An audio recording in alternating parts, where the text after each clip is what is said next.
Welcome to the Onondaga County War Memorial in Syracuse, New York for the 1981 New York Intersectional Wrestling Championships. 28 competitors in 14 different weight classes will determine the best wrestlers in New York State. This is the premier event which every New York State wrestler has been preparing for all season. Hi, I'm Dale Dreipolcher along with Jim Pastillo, a Syracuse area wrestling official, and we're glad to have cable viewers able to see this exciting event. Jim, we've got some really exciting wrestling coming up, but for people who haven't seen wrestling before, let me give a brief explanation of what the intersectionals are. Basically, there are 13 different sections in the state, including 2 new ones this year, the Public School Athletic League from New York City, plus the Catholic Athletic Association. So now we have 13 sections, and each of these sections has their own meet. The champion from each of those meets in each weight class advances to the state meet here in Syracuse. Now, after they got here, there was what's called a blind draw. There were no seedings, and each wrestler's name was picked out, and they had to wrestle whoever picked the other numbers in terms of seedings. So, what we've got is a little bit of controversy about that, but it really doesn't make any difference because we've got some great wrestling ahead. And Jim, what does it look like as far as the different sections and maybe some of the key individuals? Thanks, Dale. It looks like to be a 4-team matchup for the finals. In first place is Section 5. They have 196 points and 6 finalists. Second place, we have Section 11, 190 points, and 5 finalists. In third place is Section 4, 183 points and 6 finalists. And then in fourth place, Section 2, 166.5 points with 5 finalists. These points were compiled before the wrestling of the consolation. Wrestling at 112, we have the winningest wrestler in New York State history, Tony Catronio from Section 5, Irondequoit. He is currently 37-0 and 163-15. Also, other wrestlers we ought to look for is Andy Schwab from Elmira South, wrestling at 215. He's been looking awful good, and he's currently undefeated. We have a sophomore that's undefeated, wrestling at 145 from Section 2, Burnt Hills. His name is John Carty, and he is currently 36-0.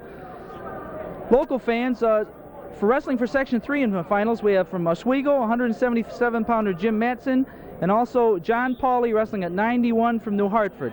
Well, Dale, looks like an exciting finals, and I'm sure we're going to see some exciting wrestling. Thanks, Jim. We're looking forward to it. And as we said, we're glad to bring this into the home of cable viewers. Right now, we're going to get ready to watch an exciting 91-pound match for the state championship. 45 pounds, 56 finalists, stay dressed. Well, we're ready for the 91-pound bout. Dale Dreipolcher, Jim Pastillo. We have John Pauley from Section 3, New Hartford High School. And we'll listen to the PA announcer if we can pick this up. Season's record 29-2. John Pauley, coached by Tom Pauley. John Pauley from New Hartford High School. At 91 pounds, main and raw. From Section 4, 16-year-old sophomore with a season's record 26-0. Coached by Fred Marcello, Mark Gumbel. And Jim, we're ready to go. Unusual, we have a sophomore. Gumbel, as we talked about before, it's unusual that a sophomore make it this far in the States. In this weight class, 91 pounds, of course, there has been sophomores, juniors. Because we see right away, Pauley gets a takedown for 2 points. Yeah, at 91 pounds, you've got to be, you don't find many seniors in high school at 91 pounds. No. Right now, Pauley controls, they go out of bounds. Matt King, who had to be considered one of the favorites in this weight class from Section 5, was in second at 91 last year, was defeated earlier in the preliminaries, as a matter of fact. So this might be a little unusual situation with Pauley and Gumbel, although Gumbel's got a great record for Maine Endwell High School. Pauley went on to defeat the boy who defeated King, and quite decisively, 7-0. When you get this far, it's trite to say, but anything can happen as Pauley controls Mark Gumbel. 2 referees, incidentally, to make sure that there are no mistakes made. The coaches will catch you occasionally sitting in the background on chairs to give advice to their wrestlers. Maybe say something about the 2 referees. What we're using here is a main referee and an assistant referee. The assistant referee will stay off the mat, and that he does just what his name applies. He assists the head referee in making calls that maybe that the head referee is out of position to see. And Jim, you should know something about that being an official, is right now Gumbel is trying to come out the back here. The referee signals that Pauley's still in control, but right now Gumbel's... Right now Pauley's hanging on for dear life, I think. We get a stalemate call. Jim, you might explain that quickly. If no wrestlers can advance they could be locked up in a certain position, and neither one can better that position. After maybe 10 seconds or so, the referee will call a stalemate, gives the boys a fresh start. And a fresh start they get with just about 30 seconds left in the first period, as Mark Gumbel from Maine Endwell is in charge and also in the lead, 2-0 over, John Pauly's in the lead over Mark Gumbel from Maine Endwell. Section 3, John Pauly on top, gold uniform. He's got a one-on-one and an arm bar. What he attempts to do to that is, of course, turn the boy over for back points. How long do you have on one table? Of course, there's no riding time in this. If you're not familiar with college wrestling, as we wind down here in the first period, there is no riding time, so... And right there, the period ends. So in essence, the boys are going to have to do most of the scoring. We haven't had as many overtimes this year as I've seen in the past, but there have been a number of overtime matches, and we'll talk about those considerations. They come up right now. Referee flipped a little disc, and that gives the wrestler choice of whether he wants to start in the top or the bottom, and Gumbel is on the top with John Pauly on the bottom right now. Just starting the second period, Pauly ahead, 2-0.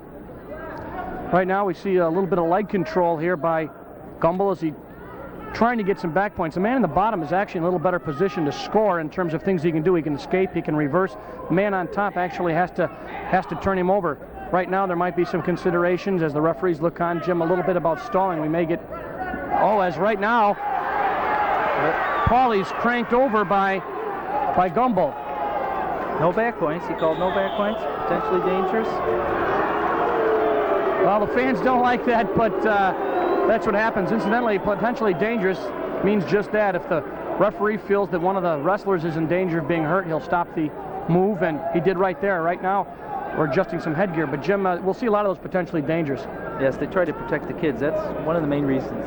One of the main jobs of the official is, of course, to protect those kids.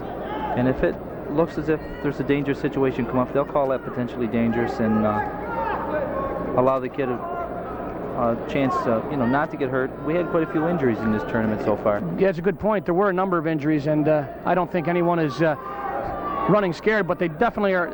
The referees are in charge, and they did a nice job on that because there was a danger of an arm being hurt. Right now, with just about 1:10 left in the second period, he's got a 2-on-1 again. Gumbel does, riding Pauly. Pauly's going for that hand control. Of course, he can't do anything from the bottom at all unless he can get that hand control and move. Gumbel is riding him very, very steadily, but he hasn't been able to crank him over. As we say, the man on top has to be able to break that plane in order to get any points. As John Pauly loses his headgear, the referee gets it out of the way. Right now, Pauly's actually in a pretty good position in terms of he does no points scored against him. Gumbel's got to strive to get some points now. We've got just about 30 seconds left in this second period. Right now we get a warning for stalling. Yes, Pauly was just warned for stalling. John Pauly, quickly, Jim, you might tell us about this warning and stalling. Well, if the official thinks that the boy's not wrestling aggressively to get out from the bottom, then he could be warned for stalling, and it goes the same for the boy on the top. If he isn't aggressively trying to turn the man over, go for those back points, and he can be warned for stalling. And Mark Gumbel was aggressively trying to turn John Pauly over, but John Pauly wasn't aggressively trying to get out, so we had the warning for stalling. Right now, sit out, step over by Gumbel, countering Pauly very effectively. Pauly should score here in these last 15 seconds. It's pretty important. He's going to be on top with Gumbel's chance to score, and Gumbel looks pretty tough. Yes, he does. He's cranking over, trying to get, he got a figure 4 on the head, he rolls through. Another roll. No points. And we're going to have an end of the second period in just about 1 second, right there. So John Pauly from Section 3, New Hartford High School, very effective job, although he was warned for stalling, and Jim, that could have some effect in this third period. It could. He's got to aggressively try to turn them over now. If he doesn't, he could lose some points. 1 point the first time, another point the second time, and then his third call would be 2. And then eventually, if that did happen, you could end up with a disqualification. Now, these boys don't get the states by stalling, I don't think. Good point. All right, we enter the third period. John Pauly, New Hartford, on top now of Mark Gumbel, Section 4, from Maine Endwell High School. Pauly riding Gumbel, 2-on-1, controlling the hand, controlling the body. I think he'd like to get some back points here to add to that 2-0 lead as he switch, re-switch, try to turn in, control the head by Gumbel. Doesn't work. Control the hand, tries to roll.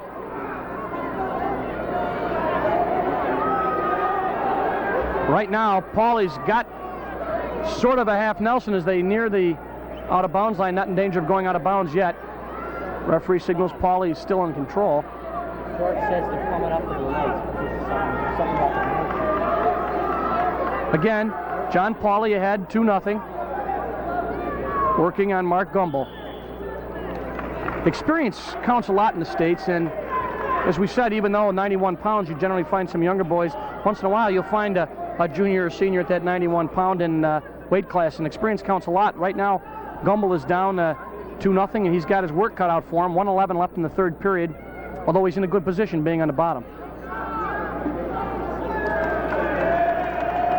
You mentioned injuries, Jim. We've had a number of them. I don't think I've ever seen so many injuries. Hopefully we won't have any in the finals, but we'll touch on it later. There have been a number of people, favorites, if you will, in their weight class, and simply could not continue because of injuries. It's been amazing this year. Nice move by Gumbel. Nice first move. He's got to put him in a series. Controlled easily. Now Paulie gets in a dangerous position with exposing those shoulders to the mat, but he comes back up on top. You notice they control that opposite arm. That's a good ride. Bottom man is a tough thing to do. He has to get that arm free in order to get out, and he keeps cranking on that opposite arm. Right now, looks in trouble. Paulie looks. Gumbel's got the leg. Oh, nice. No points, but he could get a reversal out of this. Gumbel could, if he can get that arm out. Paulie can bring that arm in. Yes. That's two reversals. Two with just about 30 seconds left. They moved the clock on us, but it's less than 30 seconds. And right now we've got a tie match. We're at 21 seconds. We can see the clock. Nice shot by our crew. Nice camera work as we see Gumbel working hard to get some back points. Locking up the arm, trying to bring him back in. Force the head down. Paulie's close to getting out. But now Paulie, if he can get that head out, is going to get a reversal. Does he? Oh. Nothing. Whoa. A lot of action at the end. We have a 2-2 match. This is going to be overtime. What a way to start, Jim. As we said we were going to talk a little bit about overtime. We might as well do it now since we've got this first match between John Paulie from Section 3, Mark Gumbel, tied 2 apiece at the end of the regulation. Jim, what happens in overtime? Both boys, right now, they'll get a 1 minute's rest. And when that 1 minute is up, they'll both go on and they'll wrestle 3 one-minute periods. First period undefeated, of course, and then the next 2 periods just like in the other match. Scoring's the same. The warning for stalling that Paulie got is gone, and it starts over as a brand new match. Then they score just like usual, except we got short periods. You got 1-1-1. If it ends up with a tie again, then they have overtime criteria in a rule book that the official goes by, and if it gets to that, we can talk about that then, I guess. Right, okay, we'll go 3 one-minute periods then, and there are a number of criteria that are set up in order to determine what happens if they are tied at the end of the overtime, the 3 one-minute periods. They will not wrestle another overtime, that's it, but there will not be a draw either. There's a semi-complicated set of criteria that we will go over when we get there as they start again shaking hands. And right now they're checking, make sure that... Okay. Thought there might be a caution, but there wasn't. Paulie going right after Gumbel. Gumbel countering pretty well, trying to controlling that wrist. Takedown's very important in the overtime match. It's 2 points. If you can get that 2 points in that first minute, and then those other 2 periods are 1 minute apiece, and sometimes it's hard to get an escape and a takedown when only 1 minute go. And takedown's very important in this. Right now we see that neither wrestler has the control, therefore no takedown, although Gumbel looks like he's going to throw him by the side and try to come around the back. Right now we got a stalemate call that referee felt that no wrestler could advance his position. Therefore, a stalemate, and we'll start again. Again, John Paulie, Section 3, New Hartford, right there in a little bit of trouble. He's going to try to control those ankles and crotch. His little crotch pride. He's going to hang on now. Gumbel's got a good shot. He's got him pretty well locked. He not close to getting points, but he certainly is, if he can get that leg over and get his head out, he's got a pretty good shot. He's got about 6 seconds left. I don't think they're going to score in this period. I could be wrong. No, that's it. So at the end of the first overtime, excuse me, the first minute of overtime, we have still no points scored. Gumbel will be on the bottom. Mark Gumbel, Maine Endwell, Section 4. On top, John Pauley, Section 3, New Hartford.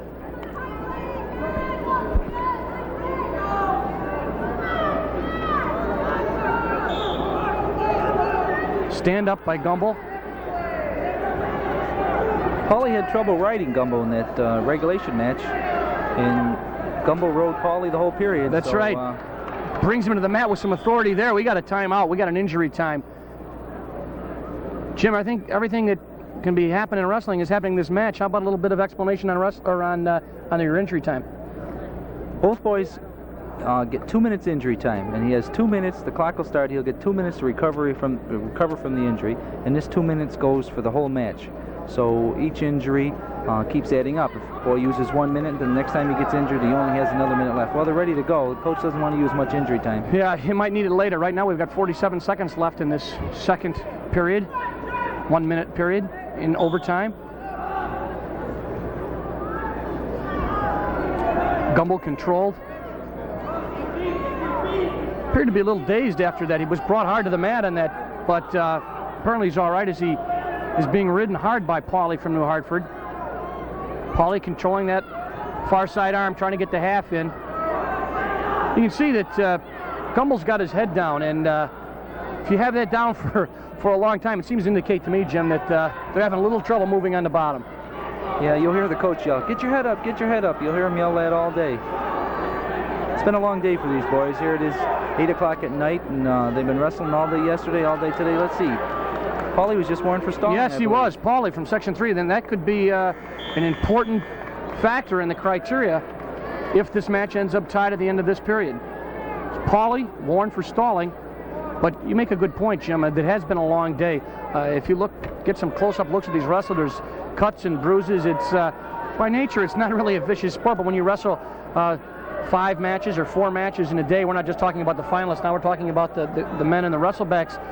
You can tell they've been in a wrestling match. There's a lot of bruises and a lot of tired people out there. Right now, Gumbel rides him from the opposite side. Pauley. And right now, almost. Referee indicates that Gumbel is still in control, but Pauley's trying to control the arm, try to step over, continue. He got the leg over, elevated by Gumbel. Nothing yet. Pauley shot that switch in a hurry.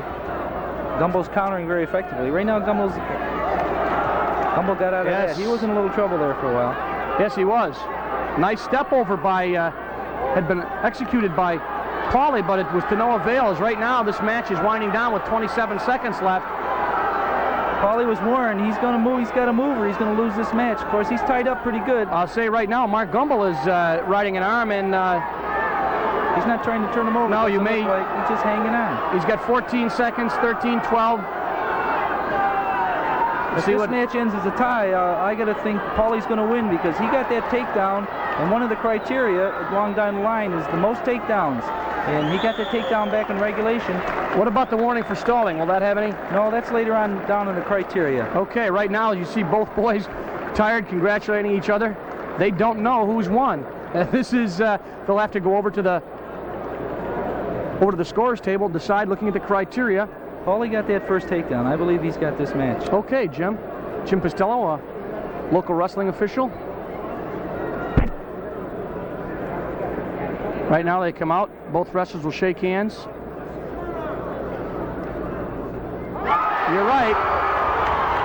1981. So, John Pauley in overtime.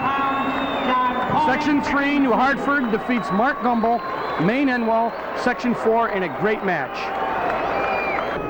All right, 98 pounds. See if we can pick up the PA announcer. Season record 18-0. He took 5th in the state in 1980. He was 8th in the Nationals in 1980. Brad Penrith, coached by Bill McCann. It's Brad Penrith from Section 4, Windsor High School.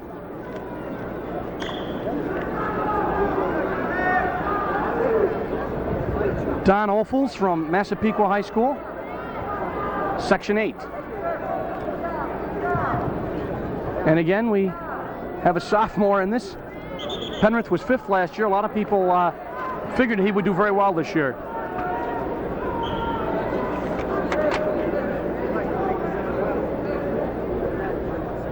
Circling in the mat here, Opals is from Berner High School. Make a correction there. We don't want to leave anybody out. 98 pounds, state finals. As they near the edge of the mat, may get a call here for out of bounds. As soon as the two supporting points go out of bounds, the two wrestlers, there we go. We've got the call to go back to the center of the mat. Try it again, takedown position. Both these wrestlers are very strong for 98 pounds. As a matter of fact, Jim, I'm amazed sometimes at how tall these kids are that weigh 98, 91 pounds and are lanky. I used to think of them as being little kids, but you get up next to them for their size, they're rather tall. Yes, of course, you're talking about their in-shape weight, too. These boys, you know, they'd probably go 7, 8 pounds heavier during the off-season, and when you get in shape, they're down to their fighting weight. That's right. They've some of them have pulled a decent amount of weight. Right now we have a call for stalemate. They'll go back. This is only one of two of Section 8's finalists. They were defending champs last year. That's a good point. Section 8 not doing as well as perhaps people have thought. They've used to dominate the state meet, and indeed they have in the past. Had a number of finalists. This year, maybe a little off year for Section 8, as right now, Opals is in a decent position, but they're out of bounds. I think we'll get, yes, the call says no control inbounds. They'll go back to the middle of the mat with about 23 seconds left in the first period.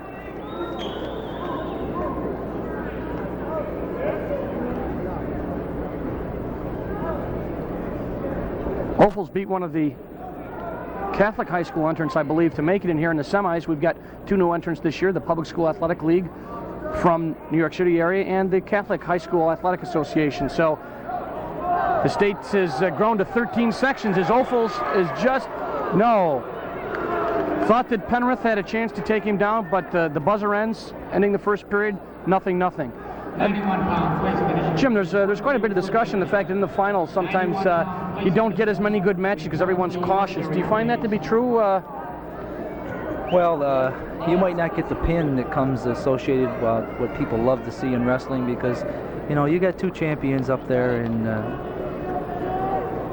you may get the pin, you may not, but I don't believe you're going to see as many pins in the finals as you do in the regular. They don't seem to take as many chances then. Right now, we see Penrith is not taking any chances, trying to get the leg in, I believe, but it was stopped by Opals, who's now very close, to see whether he's going to bend that in the wrong direction. Officials fighting to get that headgear off. It broken loose, and right now we got a potentially dangerous. He had a hold of Opals had a hold of Penrith's ankle there, and he wanted to make sure that it didn't go too far. So we're going to start again. Brad Penrith from Section 4, Windsor High School, and Don Opals from Berner High School, Section 8.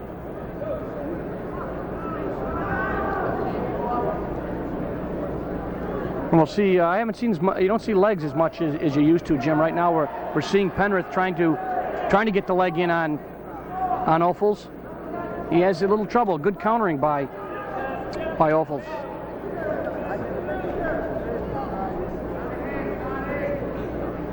Penrith riding has ridden him this whole period, some 48 seconds worth. There's a minute 12 left now in this period. It's one of those matches when it gets very quiet and the fans kind of take a break and then they get heated up again. As right now we see Penrith again being countered. Opals got a hold of that leg. He can't get the leg in. It looks like he wants to get it in, Jim. I think he's got a cradle on now. Now he does. You're right. Yes. Turn it into a cradle. Nice. Right now the referee's counting. If he gets to that 5 count, that's 3 points. Yep, that's 3. Sir, that's 3.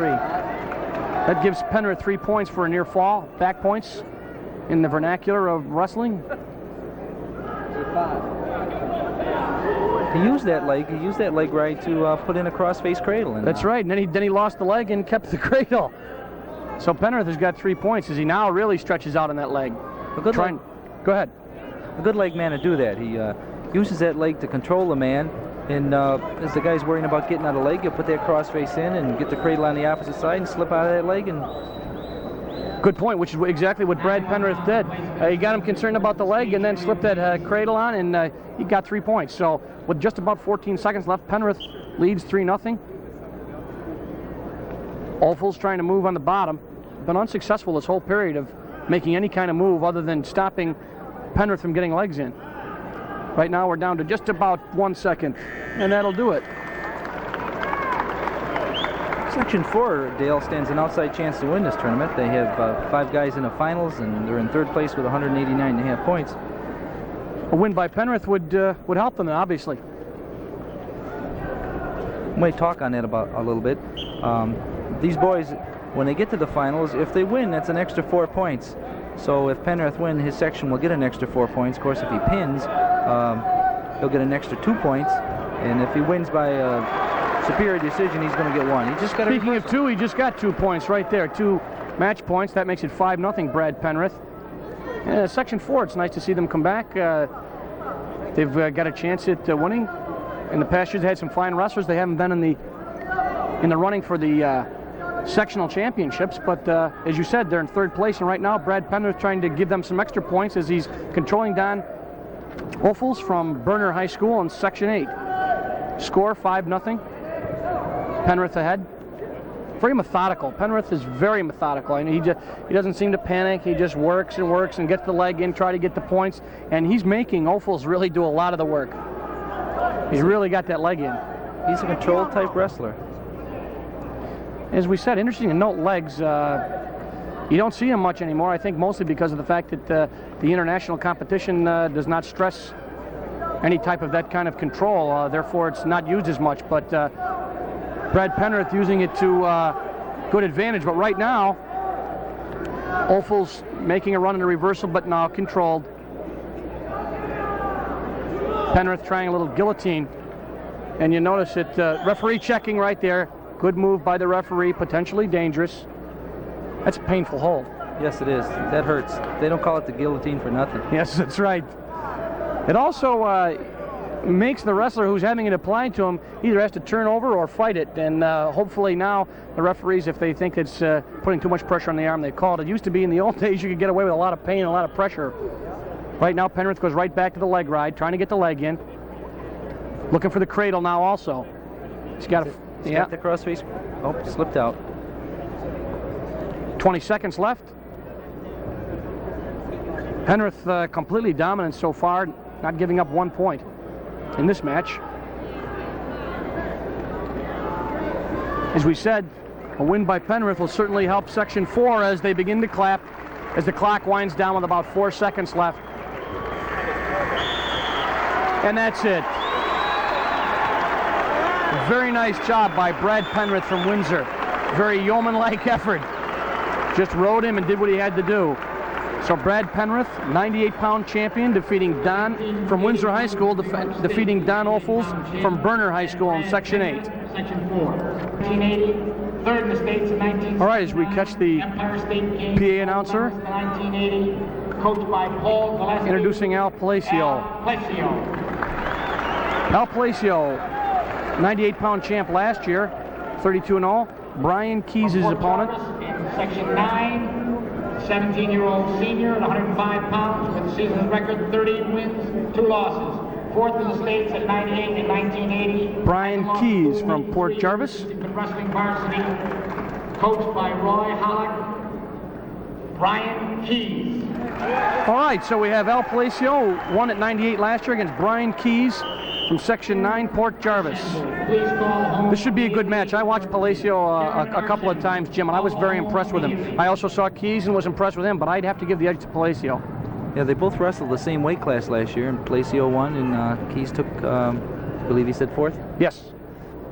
So we've got 2 people with state experience. As we said, I think it counts a lot. Palacio, smooth wrestler, right there. Keys tried a little hip throw. Tough to get away with some of that stuff in the States with experienced Palacio wrestlers. likes that upper body stuff. I watched them through the day, and I think some of these gentlemen have international experience or freestyle experience, and you see a lot of the same type of moves, international rules. Although some are a little bit more advantageous than others. As right now he goes for a single leg. Nice leg. Keys countered fairly well as he tries to fight out. No points given yet, of course, as Al Palacio from Long Beach High School attempting to take down Brian Keys. No takedown yet. He has to have him to the mat with control, and he still was on his feet. His knees never came to the mat. Palacio can get out of bounds. There won't be a takedown. And that's Keys is trying desperately to get out of bounds as Palacio controls him. Oh, it's the other way around. Yeah.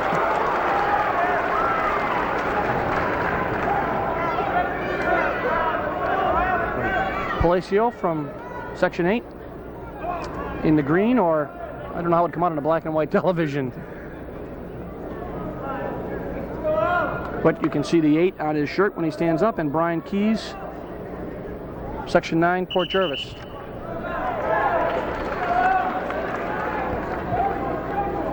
Both boys very strong for 105 pounds. Probably strong for 205 pounds, just a scaled down version. But as you said, Palacio seems to like a little of the upper body, as does Keys. They're very similar in style. Oh! No, out of bounds. Keys was forcing his way in there for that upper body, and Palacio just ducked underneath him. Yeah, he used his own momentum.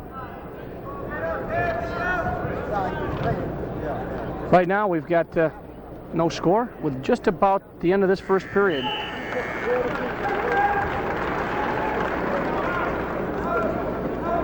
Right now we get the choice, and Brian Keys chooses down. Takes down, yeah. Somewhat unusual. Oh, his theory is get out in a hurry, I guess. You know, I have seen Keys wrestle, and as it comes back to me now, he likes to wrestle on his feet. I think he's very good on his feet, and I think he thinks if he can escape that he's going to be able to take him down and get 3 points. As he's trying desperately to escape, Palacio doing a good job 2-on-1, controlling the hand. Tries to go for the crotch, elevate a little bit, and maybe scoop him with that out leg, but yeah. Very good move. Keys is tough. So is Palacio, of course, but Keys is, I'm very impressed with his ability to avoid being taken down. Had that one leg up. They always tell you if you're the offensive wrestler and you have somebody's leg, you're supposed to elevate it right up to the ceiling, and Palacio's been trying it, and Keys has been hopping, and good body control, good balance. 98-pound place finishers report to the awards area, please. Keys gets right up to his feet in a Yes, hurry. he does. He loves to get on his legs, and right now he's going to get scooped. Right back up again. Right. He gets popped down, he comes right back up to those feet. As I said, I saw Keys wrestle earlier, and he loves to be up on his feet. He gets up, does a nice job of getting up, and of course Palacio's been trying to get him down. It's two evenly matched wrestlers here, 105 pounds. If he can free that arm, he can either get 2 or maybe even 1. Palacio trying to double up on it, just got his hands locked, which doubles the leverage. And Palacio from Section 8 Long Beach might be in a little bit of trouble. Brian Keys from Port Jervis, number 9, is ending up near the edge of the mat, both supporting points out. No damage, no points. 53 seconds left. You notice on the bottom of that scoreboard under their time there was another number. It just shows the difference in points between the two men wrestling. There was 0, and that's because there haven't been any points scored. Nice job there. He got his leg inside, kicked out the supporting leg of Keys, and Palacio brought him to the mat. First time he's really been able to control him. He's got a good crossface on, trying to bring that head across the opposite arm. Nice shot. As we see the determination. Now he's got a leg ride and back, and he's going to go for the crossface and try to turn him over and get those back points. Fans start to get heated up. He's got that toe caught under his body there. That might get called potentially dangerous. It looks, oh, it's slipping out. People also asking for a stalling call about the ride that Palacio has on, but to no avail. Keys doing a nice job of not giving up any points. As the period ends, we still have nothing. Now we see Palacio on the bottom. I wonder if he'll let him up. I saw Keys do that a number of times in his other matches. In certain situations, he just lets the man up, tries to take him down. I'm sure Keys doesn't want to give up the reversal. He was just rode. There he goes. Yep. He was afraid of giving up a reversal, so he just let him go. Yeah, as I said, he's done that throughout this meet. I didn't know if he was going to do it so soon, but he did. I think he feels his advantage is on his feet, but he got caught from behind right there, and we're right back where we started from in the first period. Palacio trying to take down Keys. And we get, oh yes, they give him 2. Both referees right on top of it.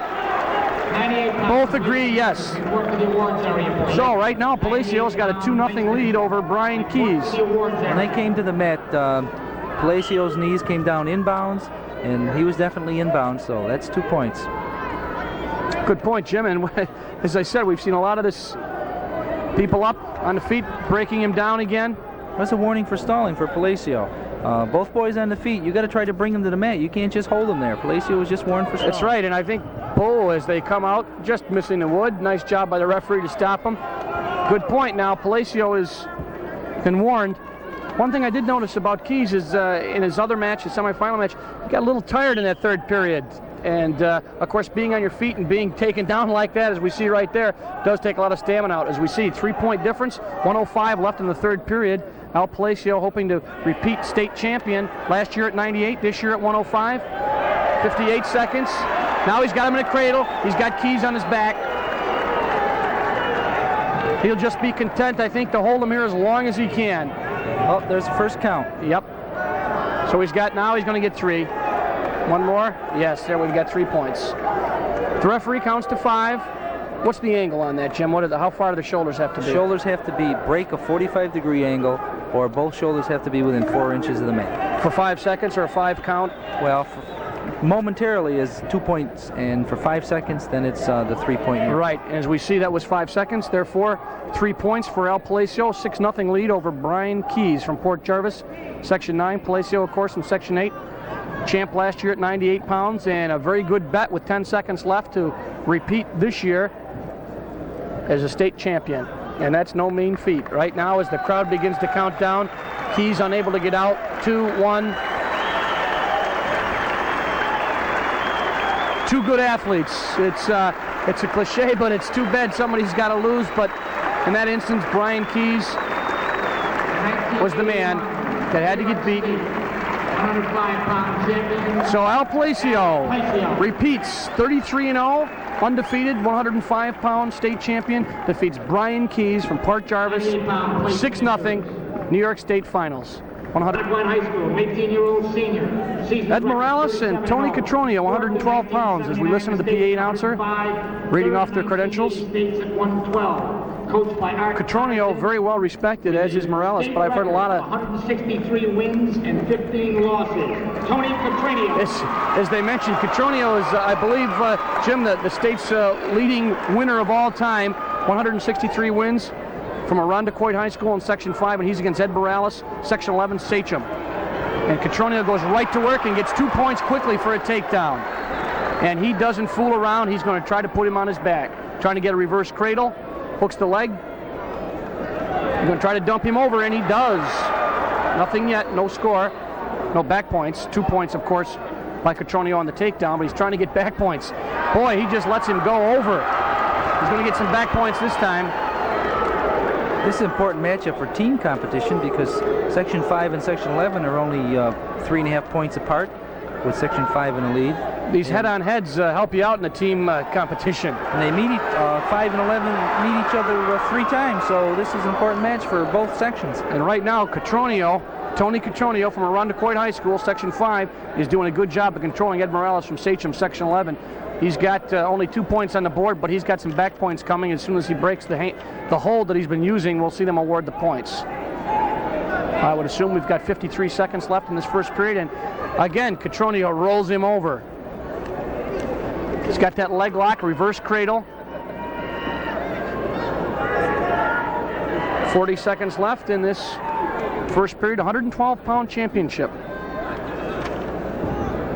The winner, of course, is the best wrestler in New York State at 112 pounds. We have 14 weight classes, tops being 250 pounds, lightest being 91 pounds.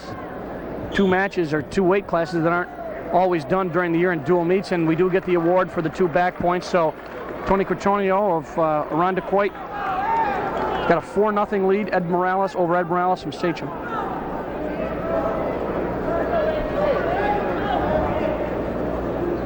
Good crowd here with the Big East going on, but wrestling fans and basketball fans are supporting both sports here in Syracuse today. Looks like there's a full house. Yes, it does. And a real, whoa. a really appreciative full house too. These wrestling fans know how hard it is to even make it to the finals, as Catronio controlling Morales as the period runs out. We might mention the organization, Reed Hawk, we'll be talking to later. Hopefully everything's run very smoothly, things are on time. I think that's why Syracuse has been chosen to host these state meets just about every year. I think that they've been run, a couple of exceptions. Yeah. I remember 12 years, I think. Yeah, 12 years. Right now we have Catronio, who gets out rather quickly, 1-point escape.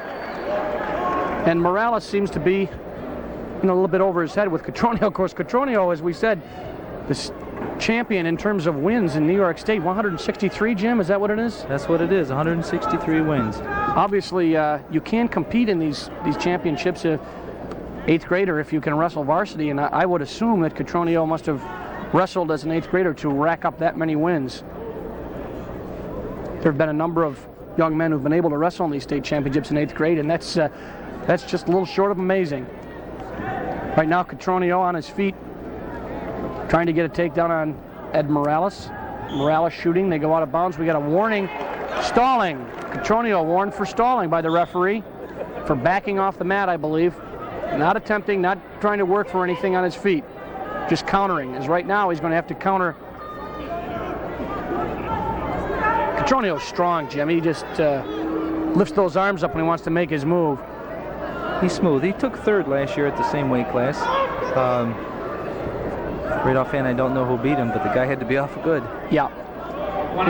There's a big difference between a junior and senior year. It's a nice fireman's carry right there by Morales, but he hasn't gotten anything yet. Good counter. It's a crotch pry. He's countering. And all you can do is get those hooks in and hold on, as Catronio did, and fights his way out for the time being. He's certainly in a better position than he was. As a matter of fact, he may turn it to his advantage. He's got a single leg, doubles up on it. Now he's going to try to go for the double. We've got about 23 seconds left in the 2nd period. Morales so far being completely controlled by Catronio. He had a nice move there. Now we got 2 points, yes. Morales looks up kind of disgustedly as he finds out he lost his takedown opportunity. He got sunk in there very deep on that fireman's carry, but give Catronio credit. He fought out, got good tight hooks, and he did a nice job. As a matter of fact, he ended up getting the takedown himself with 9 seconds left in this 2nd period. 112-pound state championship wrestling match here from the Onondaga County War Memorial. That gives Catronio a 7-0 lead. As tries to kick through, Morales tries to kick through, but that's it, 7 seconds. Now we start the 3rd period with Catronio, I believe, will be on top to start the 3rd period. Catronio from Irondequoit High School, Section 5. Ed Morales from Sachem High School, Section 11, down on Long Island. Try that reverse cradle again. Doesn't work. Crossface. Catronio got a bandage on that left elbow, but it doesn't seem to be bothering him any. He might have banged it up, put a pad on there. Might be a little tender. That's what they usually do. As we said before, most of the wrestlers who have made it this far or in the wrestlebacks have some sort of malady, bruises, at the very least bruises. Number of shoulder injuries I've seen this year, and again, this year has been unbelievable in terms of injuries. We might talk that right here in this weight class from Section 3, Joe Brillo from Skaneateles is wrestling Jeff Keys from Port Jervis, 2 pre-tournament favorites to at least place, and Brillo had the match won, 1 second left, tried to fight off Keys in a takedown attempt, and either broke or dislocated his elbow in this weight class. So it's happened all through this meet, Jimmy. I guess there's nothing you can do about it. It's just the luck of the draw, and, as it were, as we get another stalemate call. These boys are pretty... He gave him a point for stalling. He gave Morales. Yeah, he gave Morales a point for stalling. You notice the referee's got red wristbands on. It was hard to see there when he lifted them up, but he's got a red and a green, and the boys have corresponding colors on their ankles to see for scoring purposes. Is right now Morales trying to get away, and his leg is being elevated by Catronio. He takes him to the mat, enjoying a 6-point lead with just about a minute left in this 3rd period. On top, Catronio trying to get legs may be in a bit of trouble here. As precious seconds tick off, if Morales is going to beat him, he looks at the referee and says, hey, I can't do anything. I think he's maybe would like another stalling call on. He's trying to con the ref and to give him a stalling and he call. only got a stalemate call. And the crowd heats up with 32 seconds left. As you see, 6-point lead there for Tony Catronio, leading 7-1. The 6 points underneath there shows the difference between the two boys' score. The green indicates what color leg band he has on as we 30 seconds left in the third period. And it appears that Catronio is going to pad his record to 164 wins, which should go unchallenged for a while, although you never can tell. Quality Wrestling in New York State, 15 seconds left.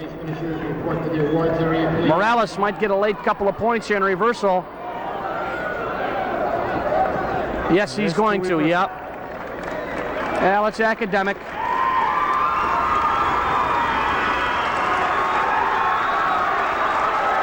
As Catronio gives a thumbs up sign to the crowd. Big crowds here from all the sections. So, Ed Morales, Section 11, Sachem, is defeated by the winningest wrestler in New York State history, Tony Catronio from Section 5, Irondequoit High School, and he wins 7-3, bringing his record to 164 wins. Second in states in 1980, coached by Terry McNamara. All right, 119 pounds.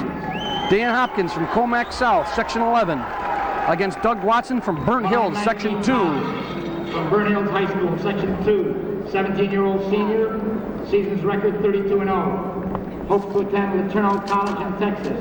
As a member of the Adirondack Freestyle Wrestling Club, he was 8th in the Nationals in 1979, 1st in the States Freestyle 79, 2nd Greco-Roman in 79. His lifetime record 103-12. Doug Watson.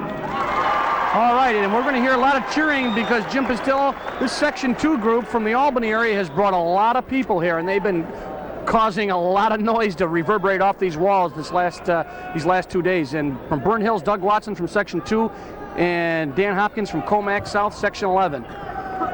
Section 2 is currently in 4th place in the team standing. I don't believe they stand a chance to win, of course. They're 30 points out. There's a takedown by Dan Hopkins. That doesn't help Section 2's at all right now. But as we said, there's been a lot of people here all cheering for their own section, and I'm very impressed with Section 2 from Albany. They've brought a large contingent. And Doug Watson pinned his way into this in the semifinals, and that's an unusual feat. When you get up this far, you don't get that many pins very easily. All the wrestlers are very tough. Right now being controlled now by Dan Hopkins from Comac South. Both boys undefeated. Dan Hopkins 32-0, Doug Watson 30-0. And I believe they said Watson was in that Century Club over 100 wins, as he gets brought unceremoniously to the mat by Dan Hopkins, who doesn't care how many wins he's had because he's just as good, he feels. Right now he's controlling 2-on-1, got a leg behind, good ride, trying to bring up the hand through the crotch, control, maybe a crossface. And referee right there does a nice job keeping him from going out of bounds. So it's 2-0. Favor, Dan Hopkins.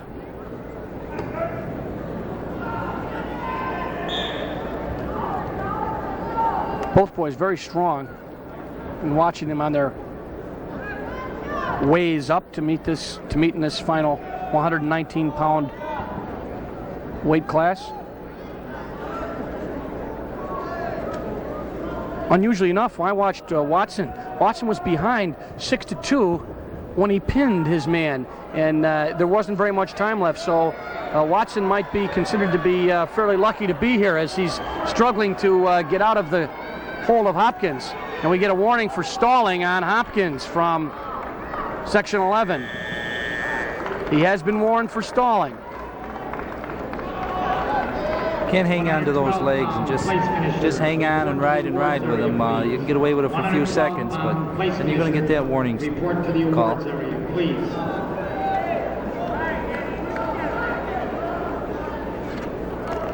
Watson adjusting his headgear, getting ready to get on top.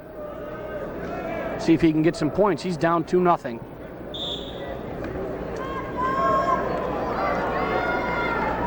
Hopkins very quickly moves, turns to his advantage and gets a reversal. Hopkins is quick on the bottom. He had a nice first move. Yes, he did a little sit and he turned in. He reacted to Watson's move, and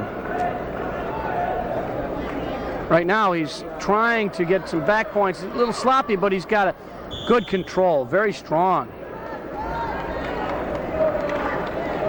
The Albany area fans start to call out Watson's name.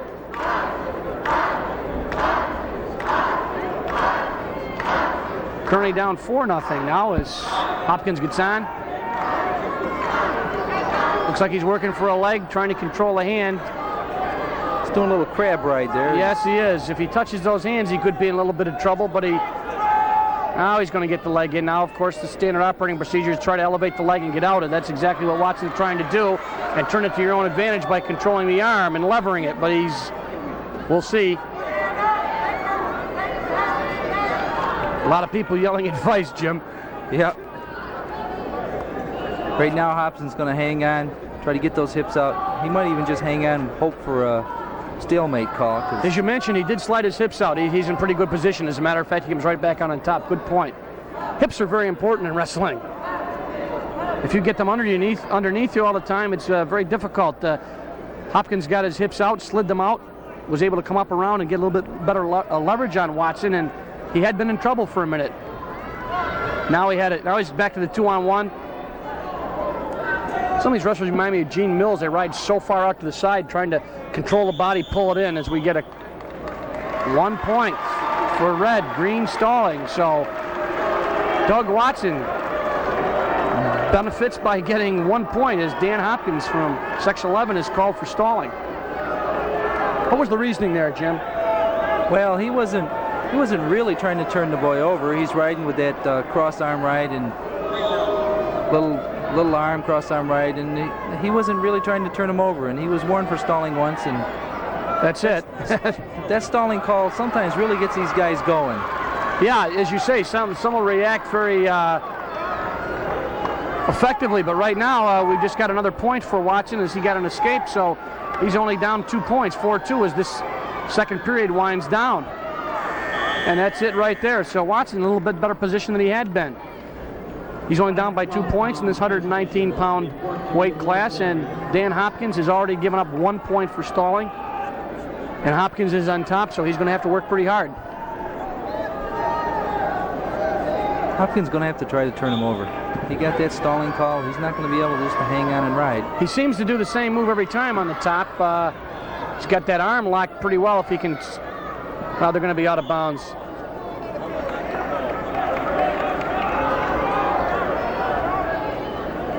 Good tight waist by Hopkins, controlling the arm, but as you said, he's going to have to try to turn him over.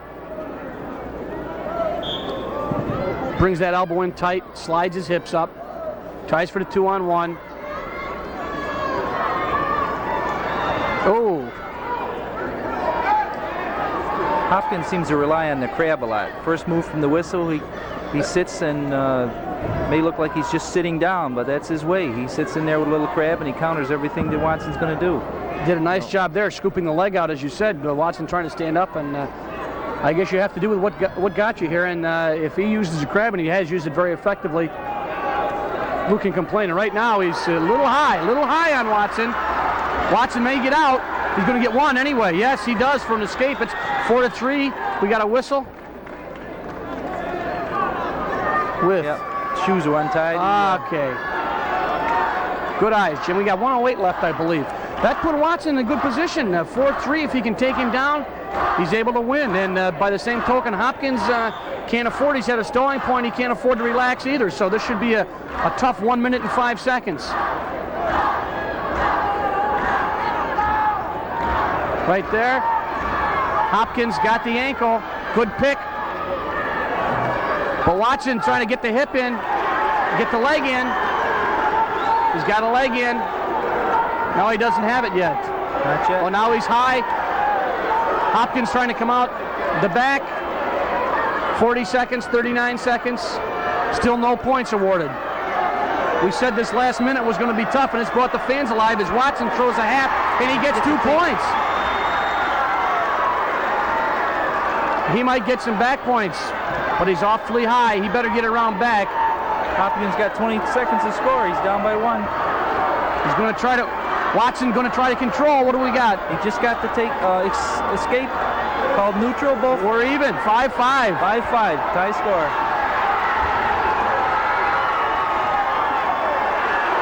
No points. Oh, I want to tell you, Watson did a great job of getting out of bounds on that. He was in trouble. Both were in trouble, but Watson at the end, huh, Jim? Best match we've had so far. Whoa, we got 3 seconds and anything can happen. Okay, that's it. We've got overtime. Both boys will have a 1-minute rest.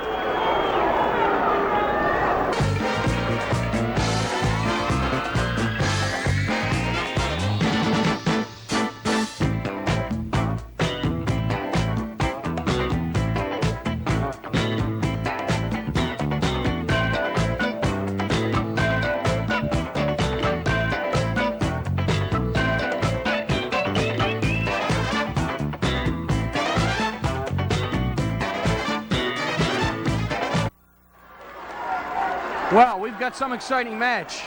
We've got overtime. Dan Hopkins, Comac South, Section 11. Doug Watson, Burnt Hills, Section 2. 3 1-minute periods, and this is the first one right here. They're tied up. It's a race. We start all over again. No points.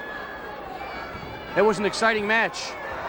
And right now we've got points. Hopkins scores 2 quick ones on a takedown. 12 seconds into the first minute of overtime. When we get into these, I think you find a lot of overtimes in these finals, Jim. Well, hate to keep saying this, but these boys are all champions, and there goes some back points. Well, that's going to be very important. Jeez, he's up 5-4-0.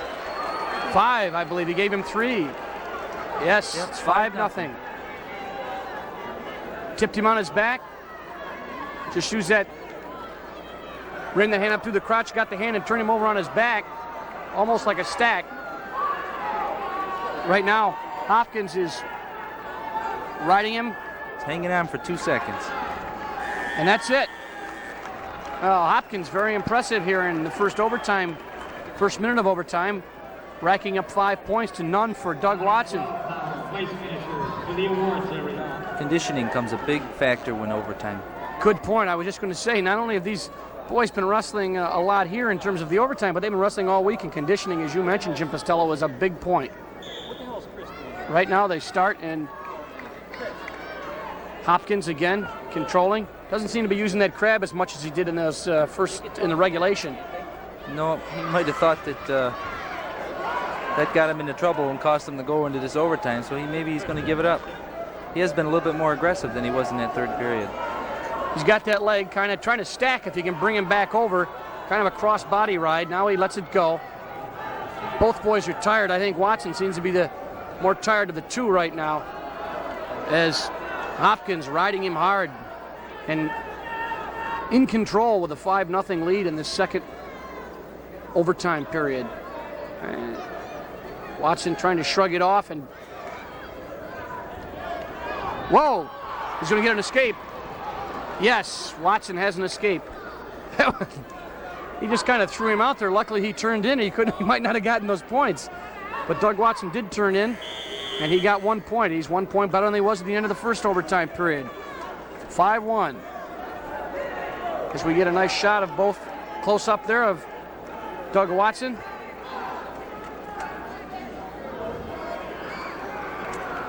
He prepares to get on Dan Hopkins. And as you said, conditioning is very important. This is the 9th minute of this wrestling match as they... Right, oh, good arm control by Hopkins. He's going... Yes, he gets an escape. He just grabbed that arm on the waist, spun out, turned in. Went into a little Peterson move. Instead of taking that leg with the Peterson, he That's right. kept that arm pressure and turned in. And sort of a half of a Peterson, I guess, right? He now shoots for the takedown.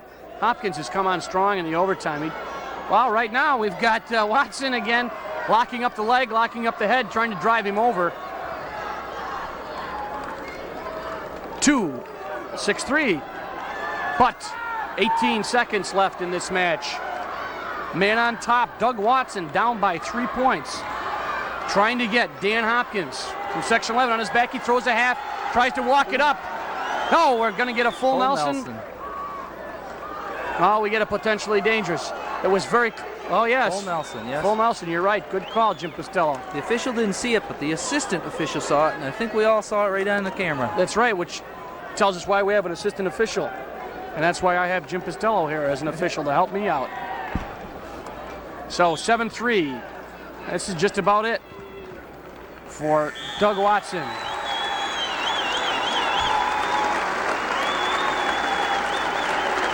$119-pound weight class. The winner, 1980, New York State, Dan Hopkins.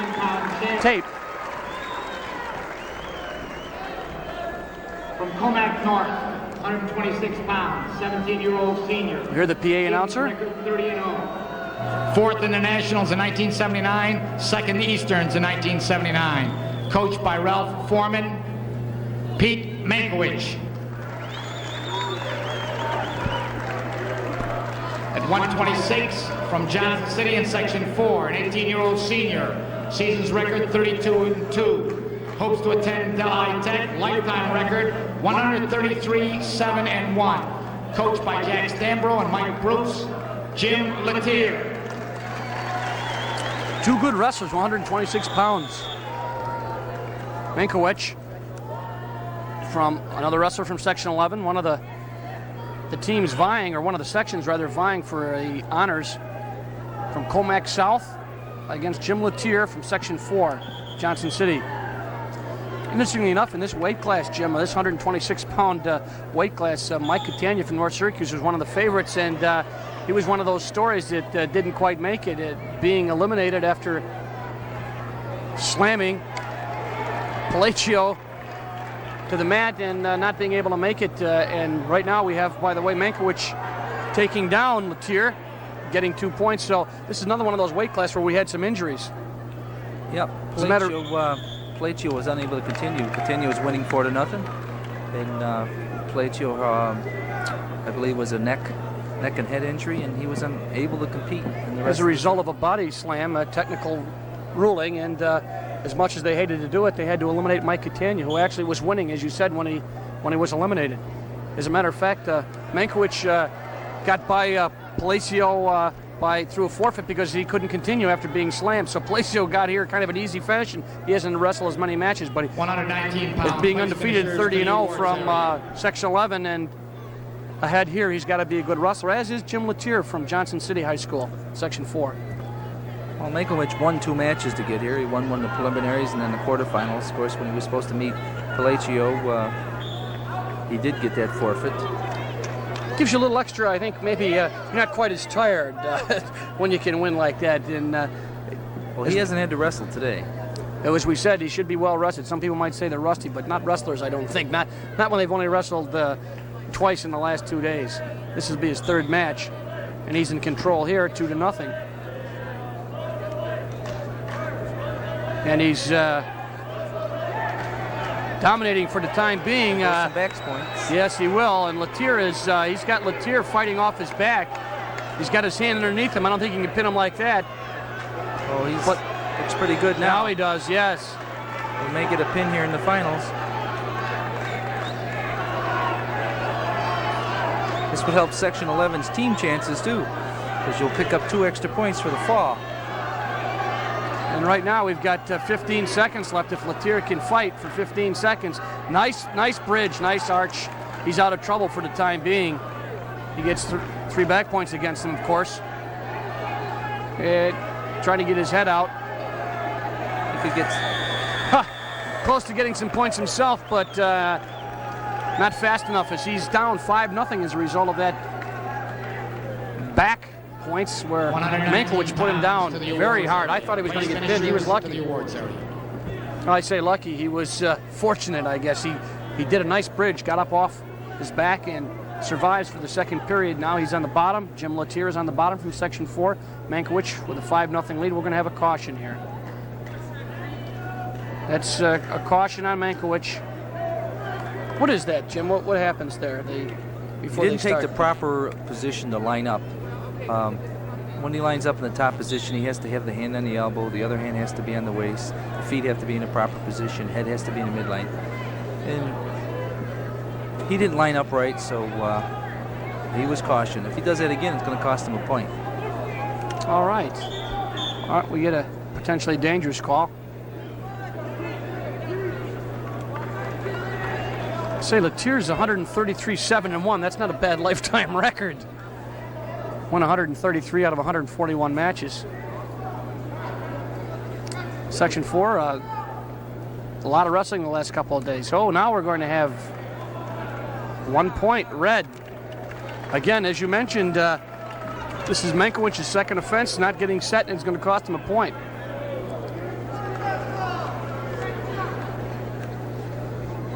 That's a mental mistake right there. Yep.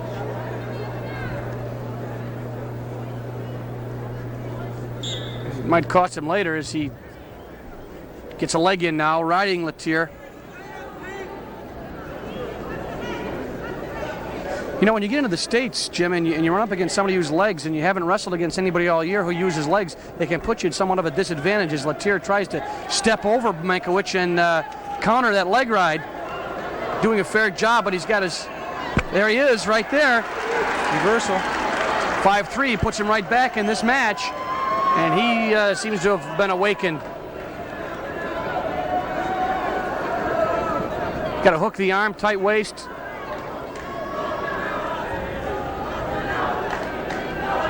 Mankowicz trying to get out, trying to shrug and turn in. Now he does. Turn in.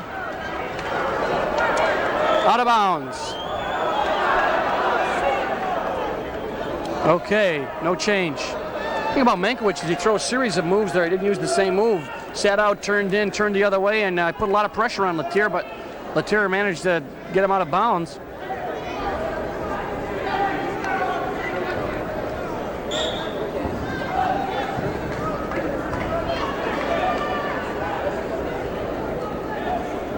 Both wrestlers on their feet.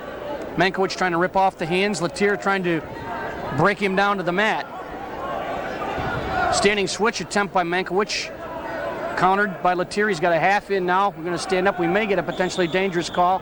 Look at that, huh? Right on cue. Potentially dangerous. Letier had the half in. Mankowicz stood up and didn't want anybody to get hurt. So we'll bring him back and start it over again. 5-3. Pete Mankowicz from Section 11 on top of Jim Letier. Section 4, Johnson City. Mankowicz from Comac South.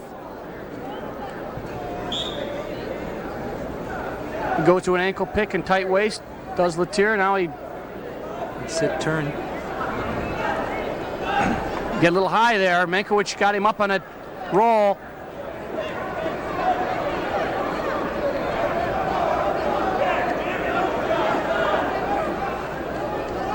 Trying to arch into him, but Letier's got that. Well, he lost. Yes, he still has the foot. I think he's going to hang on to that. Yes, I don't think they're going to be potentially dangerous here if that knee of Mankowicz's isn't.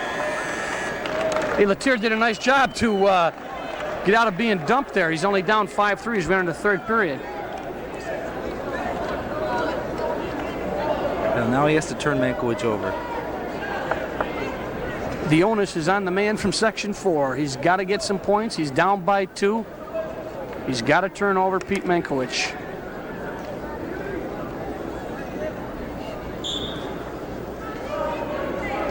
Do the cautions and stalling points, are they together, Jim? Yes, all penalty points are cumulative. I see.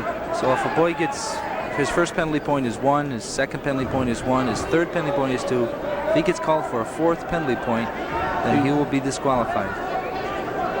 Right now, we don't have any danger of penalty points, but we do have a nice 2-on-1 by Letier. He lost it now with wrist control, but he's trying to turn over Mankowicz. Pete Mankowicz. Undefeated, 30-0, coming into this match. He's going to try to get his head out. He might have Letier in a little bit of trouble. He's going to come out the back, try to come out the back door. 2 points. Mankowicz, 2, gives him a little breathing room. 7-3 with about 1:10 left in this 126-pound match. Now he gets a little bit high. He's got the leg in, though. He's got the arm. Yes, that was a good call. Letier's arm was way up over his head. Place finishers to the awards area.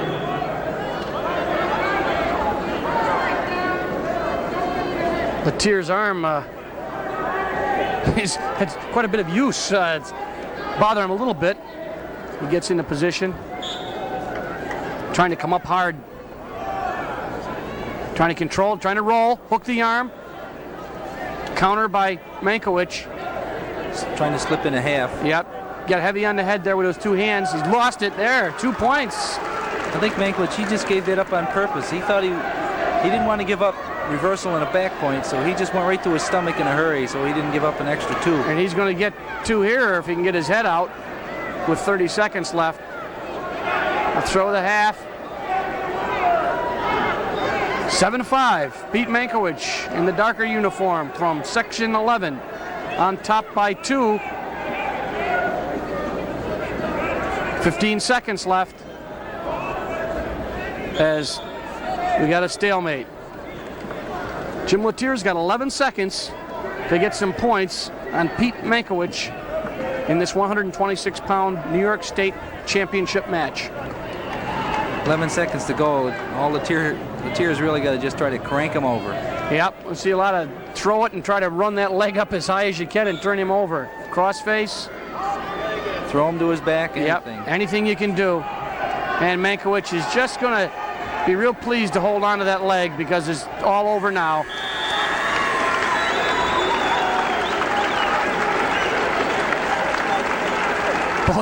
Both men wrestled a good match. Both are tired. They shake hands. New York State 126-pound champion Pete Mankiewicz. And Pete Mankiewicz from Section 11, Comac South High School. Decisions, Jim Letier from Johnson City, Section 4, 7-5. Don Dan Hopkins. All right, 132 pounds. We'll listen in as the PA announcer clues us in to see who's wrestling. At 132 pounds, from Deer Park in Section 11, 17-year-old senior. Season's record 31-0. 1979. United States World Federation National Freestyle Champ, 1980, second United States World Federation National Greco. Coached by Ed Luxick, Ted DePasquale. 132 pounds from Canandaigua High School, Section 5, an 18-year-old senior, season record 37-0. Third in the States in 1980, fourth in the States in 1979. Overall record 151 wins, 14 losses, 1 tie. Coached by Larry Reynolds, Matt King. 2 good people here. This is going to be a good match. Pete Pasquale from Deer Park just beat Marty Lynch from Section 3, reversed him in the last couple of seconds and won 9-8. And he's got his work cut out for him against Matt King from Canandaigua, who's 37-0. And both men are very strong. Take a look at the legs on Pete Pasquale, Jim. Oh. He's 132 pounds. He looks like a football player. Yeah. He did, as a matter of fact, have a little trouble with his knee in his match against Lynch as Matt King attempts to get a takedown on him. Believe it or not, he hurt one of his legs. It's like hurting an oak tree, but he did have a little bit of problem with the left knee, I believe. He actually went out and put a brace on it, but I don't see it now, so I guess he's all right.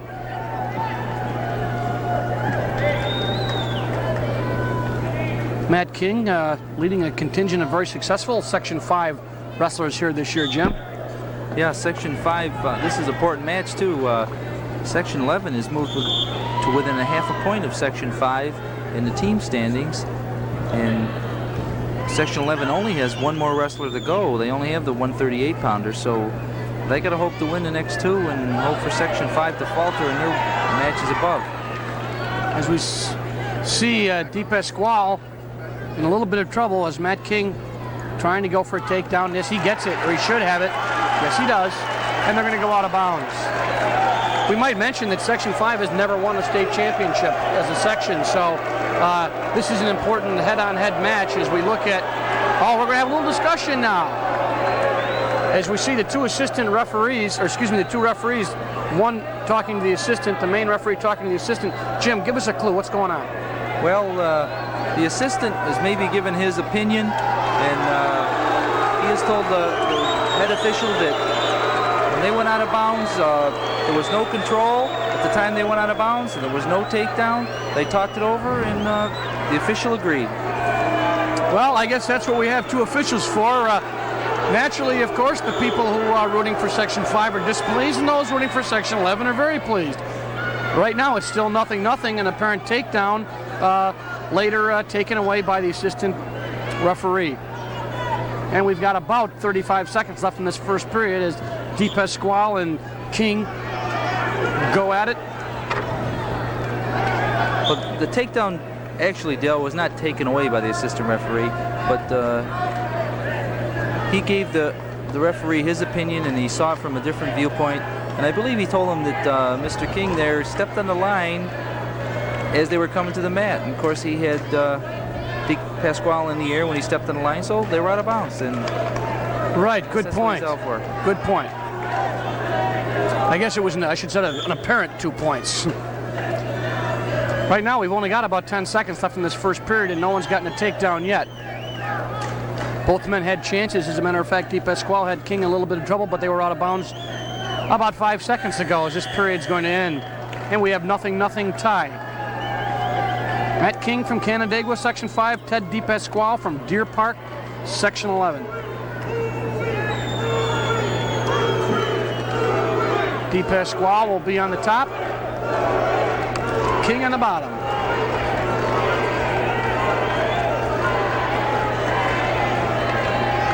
Crowd becoming a little more vocal. That took King 4 seconds. I was just going to say, he stood up, ripped the hands off, turned in. There you go, 1 point. He seems to be a little aroused now. DePasquale, a little sloppy there. There's 2 points.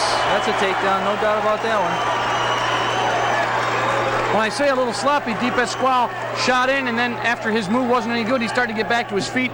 He gave King a chance to shoot, and King didn't make a mistake on that move, took him down. 3-0, Matt King. King picks up a foot to control, brings DePasquale down to the mat now, cross-face, trying to control. Ooh, DePasquale turns into him. Good move by DePasquale. He's going to get an escape, at least. He had to fight an awful lot of pressure on the head that time to get into that position. That's right. Very strong. We're going to get 1 point right there. DePasquale gets 1 point for an escape. It's 3-1. Good match here, Dale. Yeah, it looks good. Both very strong. King is strong, and I'm just amazed at the size of DePasquale's legs. As right now, one of those large legs is in the grasp of Matt King with doubled up on it. King trying to get his head out. He's going to throw an arm right up on his head here in a minute. Nope, he just doubles up on the leg. He's going to try to scoop him with that other leg. He can't, as DePasquale trying to get out of bounds. 2 points. Matt King, 2 points. A takedown on the edge of the mat as he now pulls in Ted DePasquale. Warning, red, stalling. DePasquale going off the mat is warned. King's got good mat sense. He knew exactly where he was on that takedown. Nice job, Jim.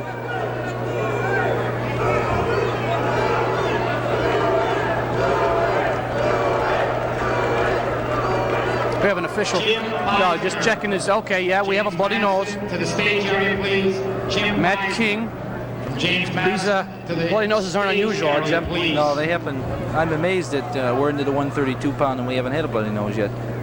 May I mention that injury clock is not ran on a typical bloody nose. It happens so frequently. Coach will look it over, maybe stuff some cotton up there, and he'll be out pretty quick. If they did have to injury time for bloody noses, I've seen some matches where you'd spend a lot of guys forfeiting because it's very tough sometimes when you get one going. He doesn't even have any cotton in, just to clean it up a little bit. So with 38 seconds left in the second period, DePasquale on the bottom being ridden by Matt King from Canandaigua. King got a half trying to Now he's trying to break him down as DePasquale gets to his feet. It's a crotch bar and a half. It's a little Gene Mills stuff. Yeah, we see a lot of that here. Gene Mills quite an influence on the wrestlers in this area. All over New York, because right now... DePasquale's into a Peterson. Yes, nice job. And that's going to put him right back in this match. 5-3.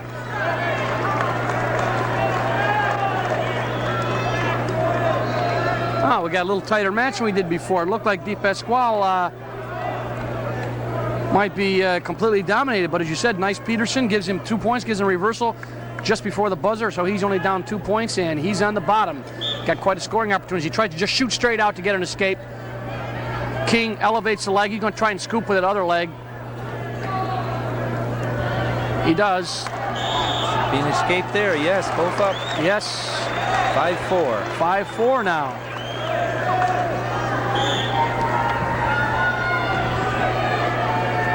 Now we'll have to see who's better on their feet. Comes down to that very often. And to be an all-around wrestler, you got to be able to move from the bottom to the top, but I think most importantly, you have to be good on your feet. And that's what these two gentlemen, Matt King from Canandaigua, Section 5, and Ted DePasquale from Deer Park, Section 11, they're going to have to do here with 1:30 to go in this final period. As the referee brings him back to the middle of the mat.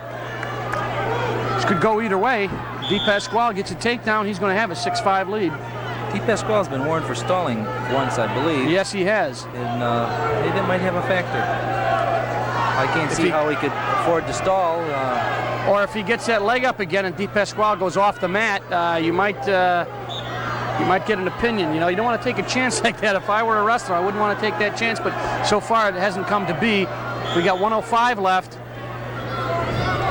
DePasquale goes for a single. But King sprawled, and they're back up to a tie-up position. Trying to control the head is DePasquale.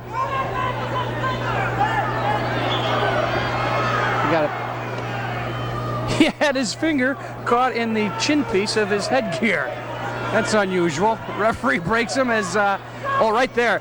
DePasquale, again, a little slow in the reaction time. That's how King got the takedown on the last time, but he didn't follow up on it. DePasquale is not looking too aggressive right now. He's behind by one, but there's the stalling. Stalling for Green. Yeah, he's just hanging on. Yes. Matt King. Now they're even. And as you say, that sometimes brings them alive. And right now, they got 30 seconds, under 30 seconds left in this match, and they're both scrapping. DePasquale looks a little tired. He's got those hands in the back locked. He's going to try and throw him. He's going to try and hip throw. Now he's lost it now. We'll see what he's got in mind. I think DePasquale... There, he tried the old Syracuse. Oh, nice move by DePasquale. Shot in on that leg quick. Ooh, look at that sprawl. Good sprawl. Good sprawl by King. King's got pretty strong legs himself. Yes. And they both know what a good show they put on. Good match, Chimpistello. So, Matt King stays unbeaten from Canandaigua, Section 5. Now 38-0, New York State champion, defeating Ted DePasquale 5-4 in a great match. Section 11, an 18-year-old senior. All right, we pick up 138-pound class. By Jim McGonigal, John Arceri.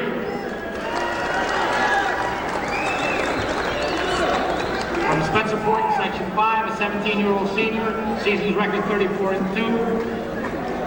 Coached by Walt Tyke, 5th in the National Greco United States Wrestling Federation, 4th in National Freestyle United States Wrestling Federation. Year lifetime record 123-18-1. Trevor Graham. All right, we start this 138-pound match. Trevor Graham from Section 5 in Spencerport. Right now attempting to take down John Arceri from Ward Melville, Section 11. Again, this is another one of those Section 5, Section 11 showdowns.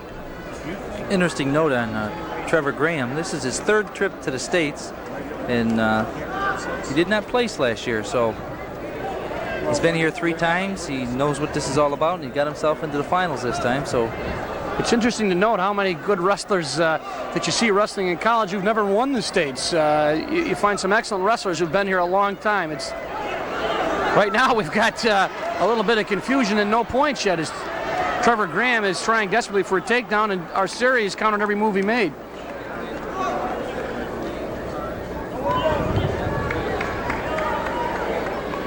As you mentioned, Jim, there's a lot of fine wrestlers here, and it's, you hate to say it so it's a cliche, but it takes a lot just to get here.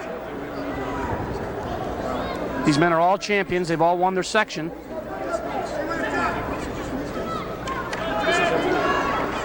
Right now, Arceri and Graham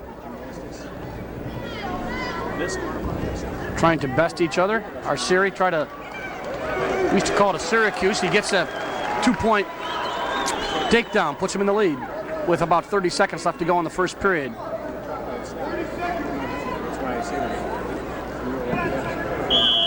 And out they go. I knew a very fine wrestler from East Syracuse, Manoa, Joe Labatt, who never won the states, but he took second and a fourth, and I believe a third, and as I say, a fine wrestler, but never, it's tough to win these, Jim. There's a lot that goes into this. There's ability, but there's also who you wrestle first, and we talked a lot about that earlier. There are some other things that go into it, especially when you can wrestle so many matches. The luck of the draw plays a pretty good part, because sometimes a wrestler who finished third may actually be the second best wrestler, but so far we've gone through up to 132-pound class, and there wasn't anybody that was really overpowered. We had 2 overtime matches. The competition's been pretty even. That's right. And as you mentioned, as we see these two wrestlers, Trevor Graham and John Arceri, sometimes it is the luck of the draw, because after all the champions from each section are brought up here, it's called a blind draw. And the eventual champion, you could be a second place finisher, and if you lose to the first place man in the first round, the best you can do is third. You can wrestle back, and it's just a luck. You could be up there for second place in the finals, but it all depends on who you meet in the first round.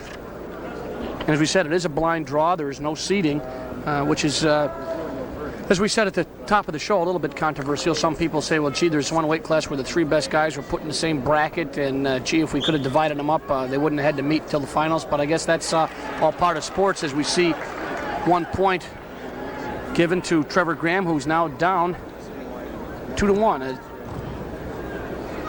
Tried a little fireman's carry and roll, didn't work.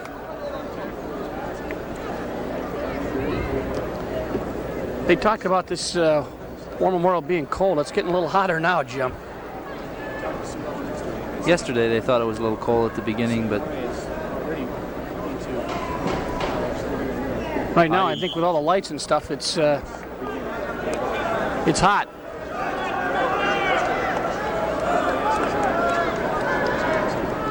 Right now we've got a 2-1 lead in this match, 138 pounds. Trevor Graham from Spencerport, and John Arceri from Ward Melville High School.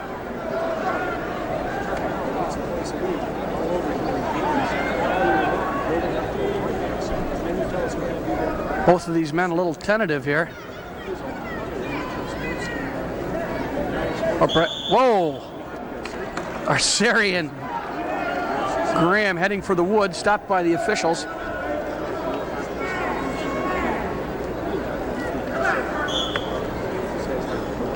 One minute left.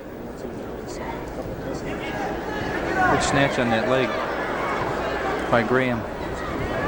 Yeah, Arceri fights out. He tried to kick the leg.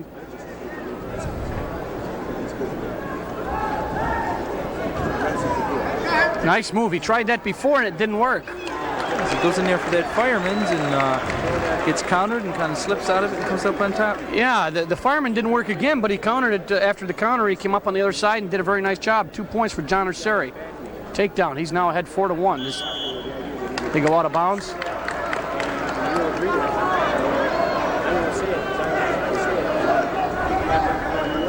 Again, a packed house here at the Onondaga County War Memorial. As we look around, a lot of signs and things, so we can see them in the background. Very popular event, New York State Wrestling Championships. We get the legs in. If he stands up, they'll probably call potentially dangerous, but that's a moot point as he gets broken down to the mat by Arceri. Arceri trying to crank him over, got the half in. Nice shot there.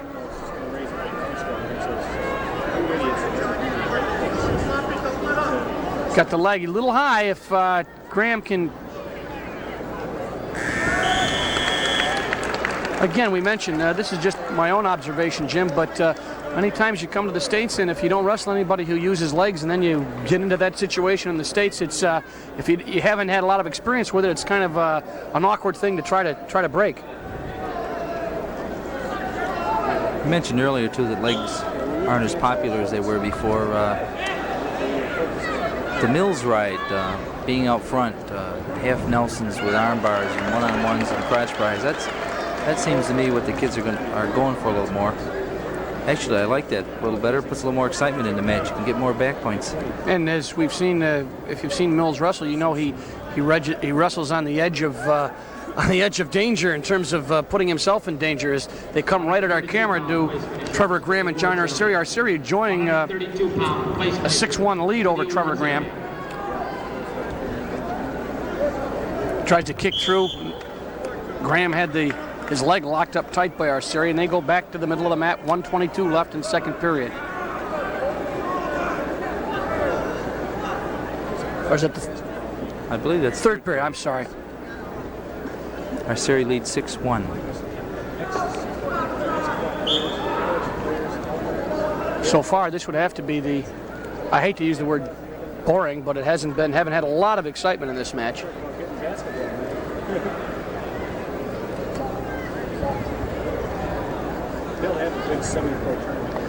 But I suppose if you were out there wrestling, you'd be really excited, especially if you were ahead, because he's 1 minute away from winning the state championship, John Arceri. But a little bit of trouble now if Graham can get out the back, but he's got a half pretty tight.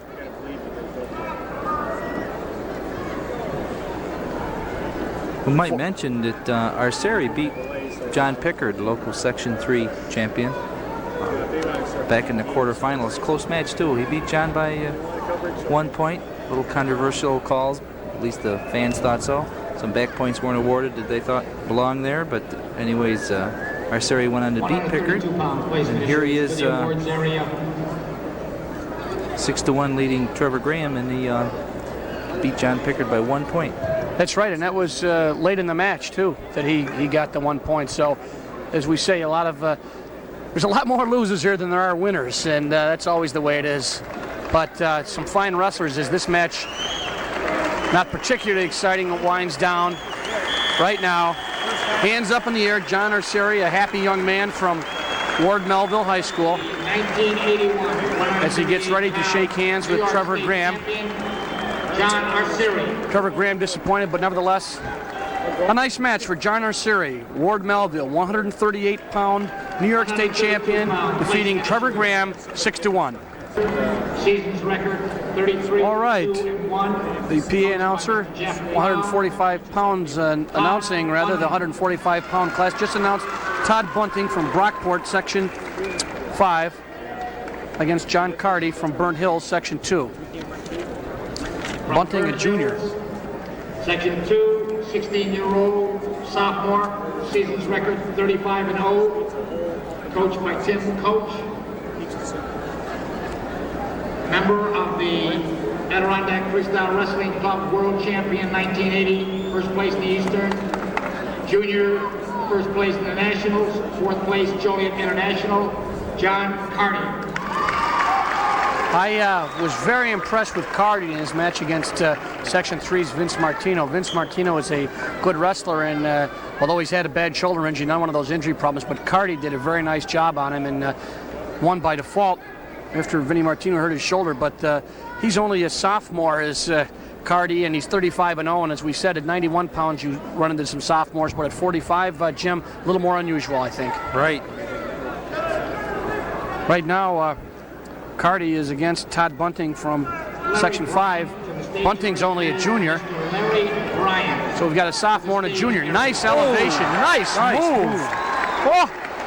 John Carty from Section 2, 2 points. He's got a lot of international experience. And he is strong. Yes, and that helps too. There's that little crab right again. Yep. We see a lot of that. Out to the side. He's trying to tilt him up for some back points. That's that international stuff. All you got to do is tilt the guy towards his back and get back points. It's a little tougher. That's right. As you see, the referee there makes it signed, back and forth, which says no, he didn't break the plane. That's right, Jimmy. Good point. Look at the shoulder and back muscles in this Carty. I know. I saw him. His back goes up from his waist, and it looks like a perfect V. As right now he does, a la Gene Mills in international competition. Little crab there. There he's got points with that little crab ride. Throw that hip in and then throw it back up. And right now, a nice move by Todd Bunting, who says, I've heard a lot about you, but I'm not afraid of you. And he gets 2 points, and he's a good wrestler in his own right. He's down 4-2.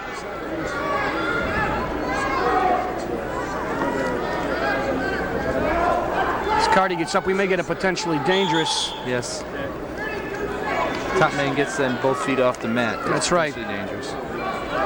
And we have some 32 seconds left in this first period. Impressive first period so far for John Carty and Todd Bunting also from Section 5, coming back after being taken down rather quickly and rather authoritatively by John Carty. Bunting reverses and now is only down by 2 points as he works on Carty. Carty only a sophomore, Bunting only a junior. Bunting is going to give up a point here as, yes, Carty escapes, giving him a 5-2 lead with about 10 seconds left to go in this first period.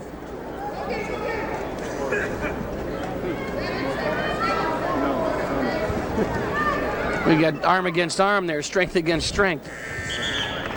138-pound place finishers to the awards area, please.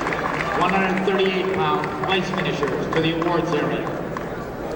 And John Carty will be down. Todd Bunting on top, starting the second period.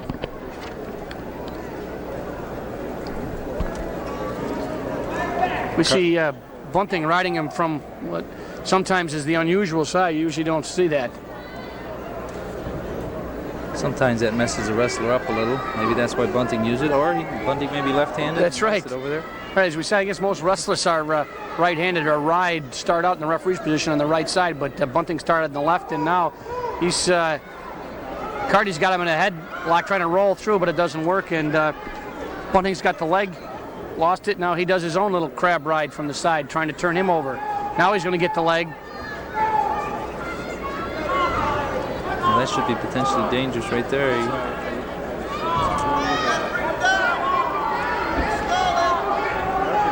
Oh, that's potentially dangerous.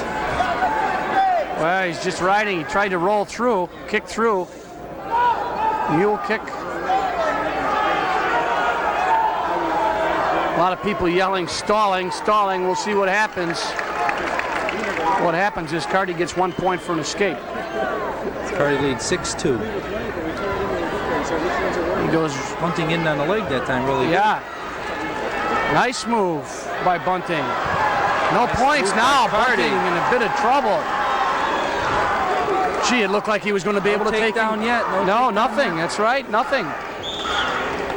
Good wrestling. I thought for sure that it looked like looked in trouble there for a minute. That's right, and then he looked like he had Bunting in trouble, and then as it ends up, no points. Still a 6-2 lead. Both wrestlers, I'm very impressed with them so far, Jim. Both these boys probably be back next year. Yep, as we say, Carty's only a sophomore, Bunting's only a junior. I think they might change weights next year. Bunting looks like he might be a little taller, he might be able to move a weight class up.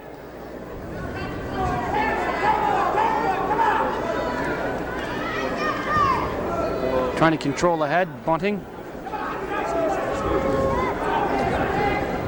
Incidentally, Bunting pinned in the semis to get here, so he's no slouch, as we've got a 6-2 lead by John Carty from Burnt Hills High School, Section 2. Todd Bunting from Brockport High School, Section 5. Had a whizzer there, and that's the end of the second period.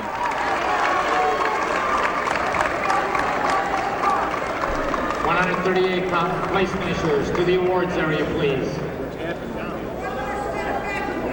We start with Todd Bunting down. On top, John Carty.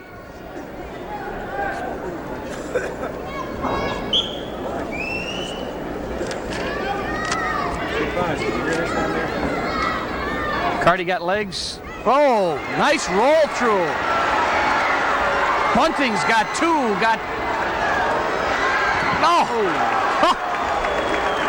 You call it. No points. No points.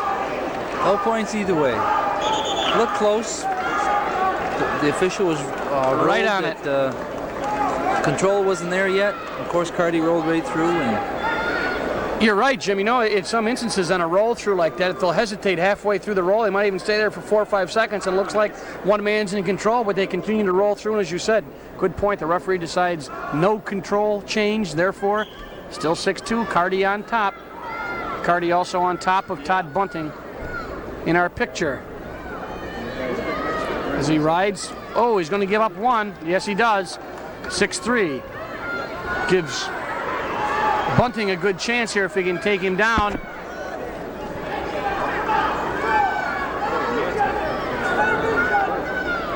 Oh. Nice move. no take the. Oh, he gives him 2 points. He's got to give him one. We're going to have a little discussion here. We're going to have a discussion. Yes. Is it going to stay? I guess it's going to stay. I think the assistant official just come over there and said, "Yep, you're right." You're right. 7-5 now. Carty's ahead, but had a scare there. Quick two and a quick escape. Oh, If he can get a Navy ride. Little leg snatch. Yes. He's got two now. He got the Navy and got to control the legs. There's back points. Stack them up, yes. Not bad for a sophomore. No, that's right. That's an important thing to remember, Jim. Not bad for a sophomore. And he's wrestling a junior. He's got 2 back points, so now he's got some breathing room. 11-5 with about 30 seconds left in the match.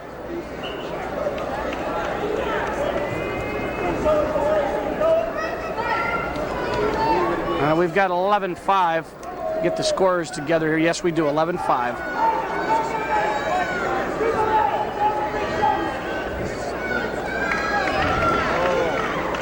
Yeah. We've got 10 seconds left. Carty still had 11-5, riding Bunting hard. As the crowd begins to applaud, this is a Section 2 crowd, but I think everybody appreciates a good match. And this was a good match. Well, 1981 New York State 145-pound champion, John Carty. All right, John Carty, only a sophomore. You got to expect great things from him. Defeats Todd Bunting, who's only a junior, 145-pound champ. John Carty from Section 2 defeats Todd Bunting from Section 5. He has a lifetime record of 116. All right, we'll listen to the PA announcer here, and we'll fill you in a second. Runner-up at the Freestyle Nationals in Iowa. Coached by James McLough, Todd Northrup. At 155, from Fairport High School, Section 5, an 18-year-old senior. Season's record, 35-2-1. Coached by Pete Logan, Scott K. Okay, we've got 2 very good wrestlers here. I've talked to some people who've seen Northrup from Section 4 wrestle, and they say he is aggressive, and in quotes. So we'll see how aggressive he is against a little taller Scott K from Fairport, Section 5. And he's quite a bit taller for 155 pounds, Jim. As we see them circle here, K from Fairport wearing a brace and a pad on each knee. And right now, nice high crotch. Yes. Oh, yes. As we said, Jim, we've heard he's supposed to be aggressive. We'll watch. He throws a leg right away. Going to get heavy on the arm, and we'll see what 2 points he's ahead right now by virtue of that takedown. Ted Northrup from Waverly, Section 4. And right now, breaks him down. It's potentially dangerous. Northrup not really pleased with that. We're going to have injury time as Scott K appears to be injured. I'd say that if we get a shot of Northrup, just how aggressive he is. We get up, he's been hitting himself in the head. He's walking around the mat.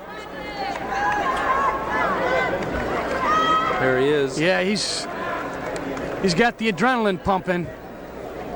Look at him. He wants to get back and get this thing going as Scott Kay taking some injury time. Definite pacer. Ted Northrup from Waverly. Where is Waverly? Waverly. I think it's near Hornell. Does that help you? At any rate, Northrup's back on top of Scott Kay. It's in Section 4. I know That's that. right. Must be near Elmira somewhere. Or Binghamton. All right, Northrop in control right now, but no, we get a reverse right on the outside by Scott Kay. Scott Kay doesn't care. A good muscular development also in Northrop. Well, we're into the 155. We're up there with the big boys now. Interesting to note, a lot of the 67 and 77 pounders, the really good ones that I've seen in the past, tend to get long and lanky, and Scott Kay reminds me of that kind of physique. He only weighs 155 pounds. When they get that tall and can use that leverage, it's really to a big advantage. As a matter of fact, both of these gentlemen, as we get a potentially dangerous call, have shown legs. Kay there, obviously, and Northrop had used them before, trying to crank over Scott Kay. So, two leg men, 155 pounds. Scott Kay from Fairport, Section 5. Ted Northrop, Section 4, Waverly. And Kay's got a little bit of a advantage now. He's got a half on trying to crank over and get some points on Northrop. Northrop fights back up. Kay brings him down, throws the leg, long leg. Going to ride him with 15 seconds left in this first period. 2-2. 10 seconds. Nice job by our camera crew with the inset. Whole crew does a nice job. As we wind down here at the end of the first period.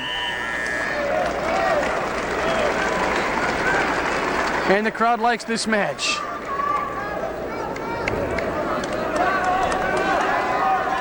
Northrop's choice chooses top.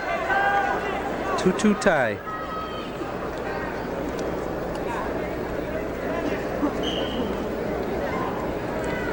Stands up right away as they head for the wood. And they get back in.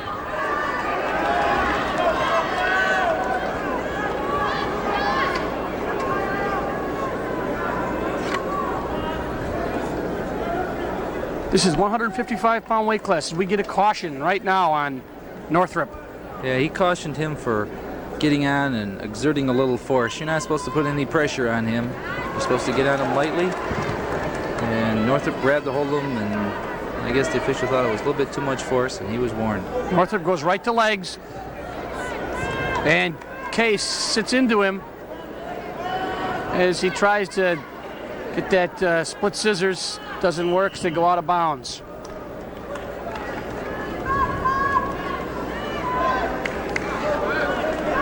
Well, two leg men with 1:35 left in the second period.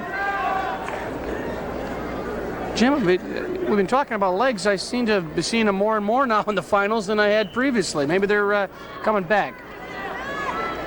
I noticed I saw some other matches in 55 where there were some leg men. Is that? We get one switch, we get 2 points, and Kay goes right to legs. And out the back. Reversal. Out the back comes Northrop. They seem to be using the legs, not to turn them. You know, we haven't seen any back points from legs, but they move. They always switch it into something else. Control something, switch to something else. Right now, he's gonna. If he stands up, we're gonna get a yes. You know, I seem to remember before they had a potentially dangerous call. It used to get you right up in the air there many years ago, I guess. But that's if you get that other hand up off the mat and there's somebody got legs on top, that potentially dangerous and it gets you out of a situation. Well, when that boy's got his leg in and the other leg off the mat, it's really to protect the top guy, because that bottom guy could bring him back to the mat forcefully backwards, and he could really get injured. So. Right now we got a guillotine attempt here by, yeah, you see, I'll tell you what, Scott Kay is really smart, because every time Northrop gets on him and tries a guillotine, he just get enough of that extra leverage because of his height to stand up and get it potentially dangerous. If he does that too much, he can get called for stalling, because if a person keeps standing up and the person's got the leg in, he keeps standing up and puts that into a potentially dangerous situation, he can get called for stalling. I didn't know that. Good point. We'll watch it, as it's happened a number of times. And right now we got the leg in again. Try for the split scissor. Oh! He's got him this time, maybe. I think he lost the leg. Oh, he lost the leg. He hasn't given anything up. He should have an escape. No, he gives him the reverse. He had the reverse. I see he's got the arm. So now Scott K is ahead 6-4. Oh, Peterson.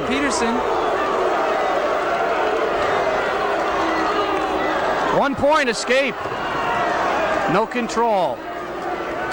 So they were in a neutral position. He didn't give him the reverse, but he did give him an escape, so it's 6-5. Place finishers to the awards area. Nice Peterson. If he could have been in bounds with that, Northrop would have had reversal and probably some back points. Yeah, the Peterson usually garners you some back points in that situation. Right now we got some good underhooks by Scott K. He's got some long arms as this second period ends, and we've got a 6-5 match. K in the lead from Fairport High School in Section 5. Ted Northrop from Waverly High School, Section 4.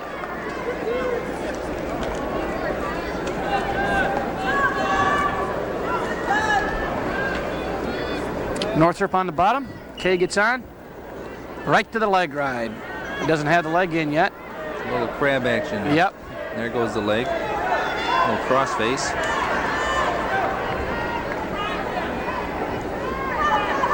It's got kind of a figure 4 on the leg. Does Scott K. He's using that leg to keep him pinned on the mat, keep his hips down, and try to dig for that half. He's going to have to work. We've got a minute and a half as now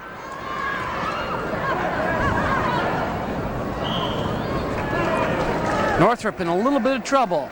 Down 6-5 and having trouble getting up and getting any reversal points on Scott K. So Northrop's got his work cut out for him.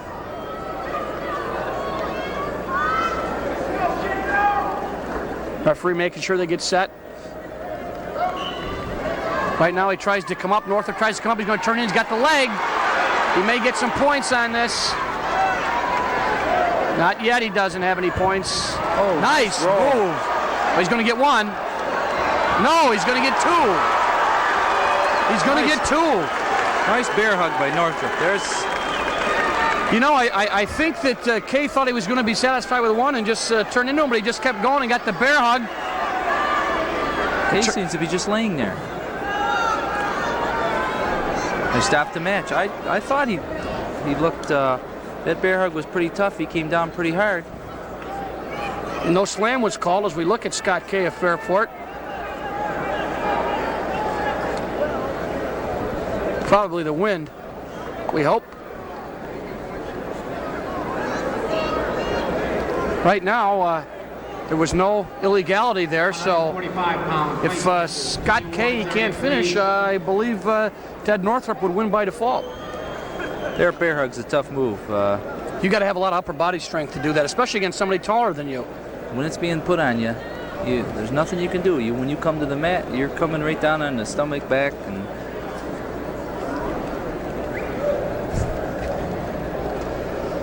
we're going to take a 30-second break while our crew changes tape. Stay tuned for more wrestling action from the Onondaga County War Memorial.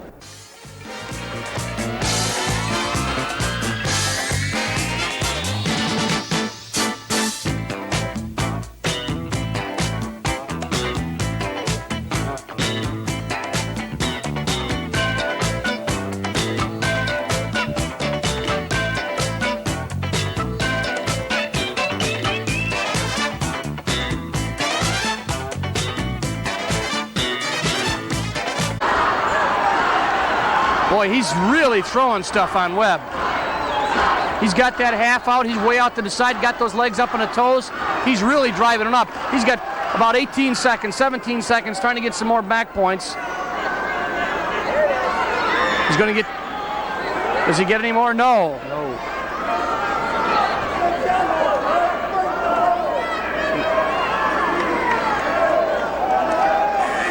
good shot. Good camera work as we see a nice shot as Deichel comes alive in the second period. We got an injury timeout, I believe, for Jeff Webb. Holding his neck. Dyko was cranking on it with that half Nelson. Pretty good. The referee has asked Webb a couple times if he's all right, and he said, yeah. We'll have to see what happens. As right now, the coach is out massaging his neck. They start the injury clock.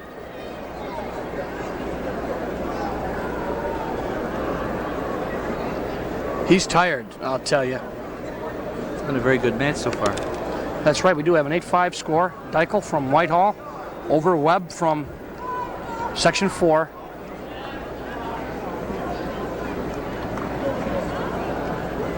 I believe these timeouts also give you a little time to catch your breath too, Jimmy. Yeah, they do.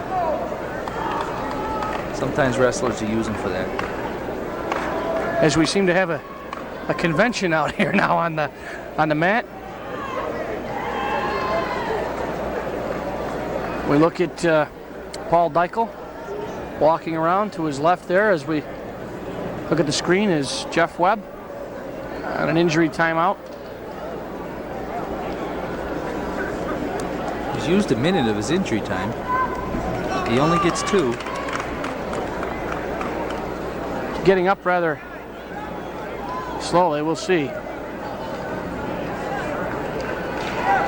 Ah, yes, he's going to go back. They just said stop the injury clock, so he used up a minute plus. Minute 20 something, I believe. He's got his work cut out for him. Down 8-5. He's going to get one here. No, not yet. Control. No, yeah, you say he's still in control. He's got that tight waist.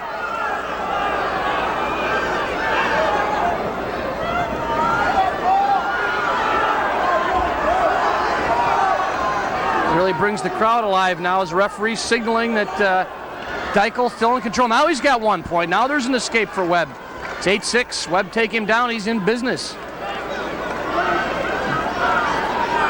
Both gentlemen. Oh, nice ankle pick. He used that twice. Oh, nice 2 points.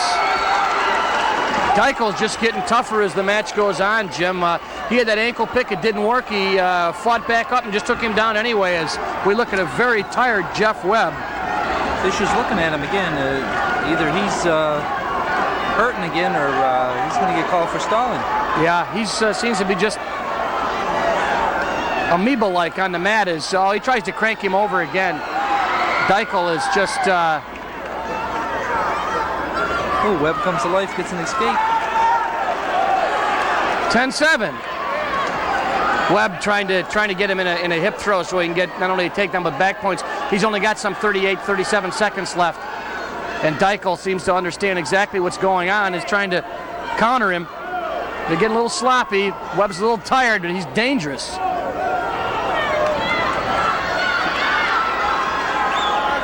He's got 22 seconds. His clock winds down, 10-7.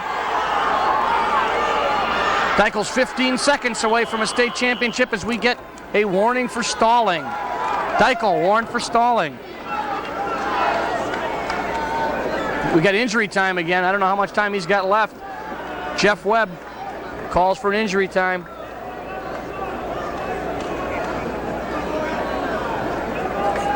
He has 30 or 40 seconds left, I believe. He's down 10-7. Again, they're rubbing that neck. 155-pound place finishers to the awards area, please. 155-pound place finishers to the awards area. No. Okay. We get a lot of looks at just how tired Jeff Webb is. He's doing his best, but I think he's a little overmatched here with 5 seconds left to go.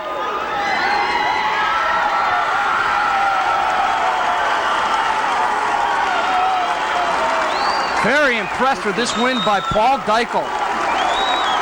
Paul Dykel did a fantastic job. Jeff Webb's a good wrestler, an excellent wrestler. It was a good match, but Dykel just got stronger as the match went on, and Webb from Section 4, tired. 1981 New York State Championship. So there we have it in the 167-pound match. Jeff Webb from Bainbridge Guilford from Section 4 defeated in a great match by Paul Deichel from Whitehall, Section 2. From Oswego High School, Section 3, a 17-year-old junior. Season's record 32-1. He was second in the Nationals in 1980 and second in Greco-Roman in 1980. Coached by Elmer Ackley, Jim Madison. At 177 from Mohanison High School, Section 2, 17-year-old senior. Season's record 34-0. He was sixth in the States in 1980 at 167. He hopes to attend Springfield or Albany State. His overall record is 108-18. Coached by Charles Foster, John Gallo.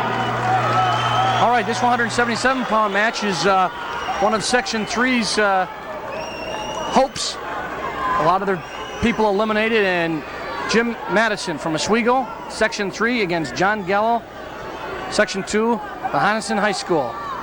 This ought to be a good match. Both these boys have had good tournaments. Madison's really impressed me. Gallo placed last year. As we said, yeah, right. Gallo was sixth last year, I believe. Yes. Both men are very strong. Of course, Mike Connors won the sectionals at 77 last year from Section 3. Won the states, and Madison wrestling very tough both times. Nice take. Look good there.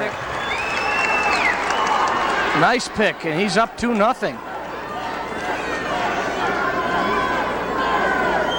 I hadn't had a chance to see Madison before this meet, and I too was impressed with him, Jim. He got stronger as the meet went on, and right now he's working against a very tough John Gallo from Section 2.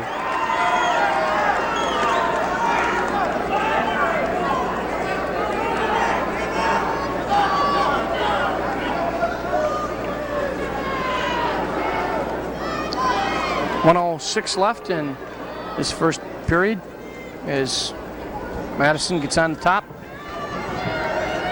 of Gallo, breaks him down. Tight waist, too. Nice move by Gallo, not quite. Tried to switch, got the hand in, countered by Madison.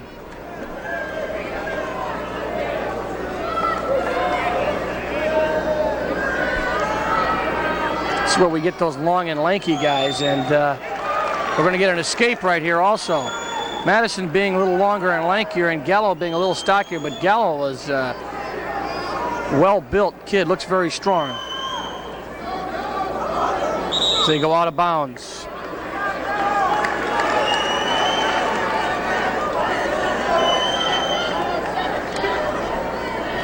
Gallo wrestled at 67 last year, and Madison wrestled at 77. Wow, that's unusual. Nice.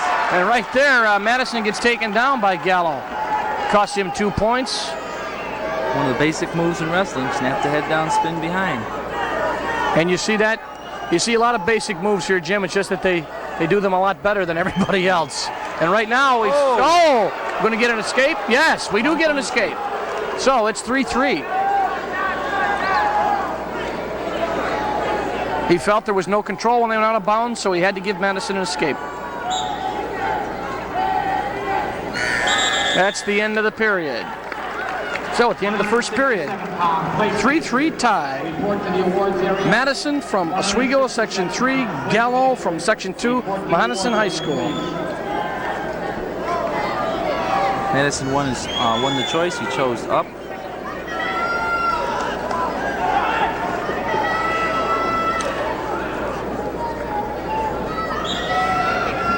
At the referee's position, Gallo just gets down very, very low, tries to get those arms on. He just explodes on the whistle, which is, I guess, probably the best way to be. Right now, he's got a wrist lock, a double up on the arm there as Madison on Gallo, riding him. Obviously got to work for some back points here as Gallo stands up, tries to rip the hands off. Referee watching closely to make sure he doesn't just rip fingers. Picked up by Madison, dropped down. Good control of the body. Gallo strong, standing up again, broken down again by Madison. And we're going to have an injury time, I believe. Yes, injury time. There's a problem with his wrist, I believe. No, his head. He's holding his head, Yep. yeah. He had a tight waist and a near arm, and when he just chopped him to the mat, And that's what happens in wrestling sometimes. Gallo came down on his forehead. I think I like about wrestling is it's really an interesting sport, but it's also very fair and competitive in terms of weight. Everybody's got to weigh the same. And when you get up to this level of competition, you know that you've got the cream of the crop.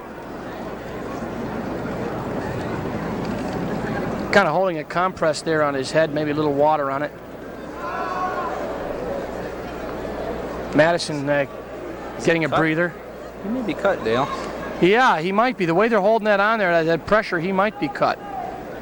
Madison, I know, his opponent has already got a Band-Aid over the eye. And no, that's ice. Ice, is that what it was? Yeah. The way they were putting pressure on there, you're right, Jim. It could have been a cut, but he's all right. Ready to go. A little bit of last-minute advice from the coach. Stop the injury clock. We're back. 1:22 left. Madison on top. Relatively speaking, in terms of position, they're tied in the score 3-3. Gallo down, assuming that referee's position, tight legs underneath him. Ready to spring out. He moves very quickly on the whistle. Let's watch and see just what he does. We're going to get a... Okay, no caution. Tried to post the head and swivel. No caution there. He didn't tell the top boy to take his position yet, and he hadn't, bottom boy hadn't set yet, so he's right into a Navy. Yep, just dumped him back in the Navy.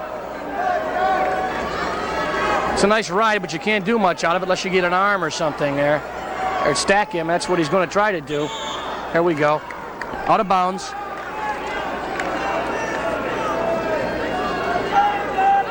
.58 seconds left. Coaches on the sidelines offering a lot of encouragement. They get two chairs. We can see them on either side sometimes. You see them in view, shouting encouragement, demonstrating moves. Tell you what I like about Gallo is he's thrown 3 different times I've watched him on the bottom. He's thrown 3 different moves. He hasn't tried the same thing. Well, the other 2 didn't work. That's right. You got to have a couple in your repertoire.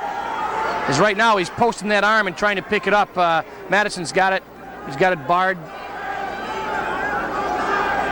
Now he's trying to get some leverage on it and walk it up with the leg. Nice counter. Look away. He looks away. Gallo, but he's riding Gallo pretty tough now. He sure is. Unfortunately, there's no riding time as they head toward that side of the mat with 12 seconds left. We got a stalemate. No, out of bounds. Out of bounds.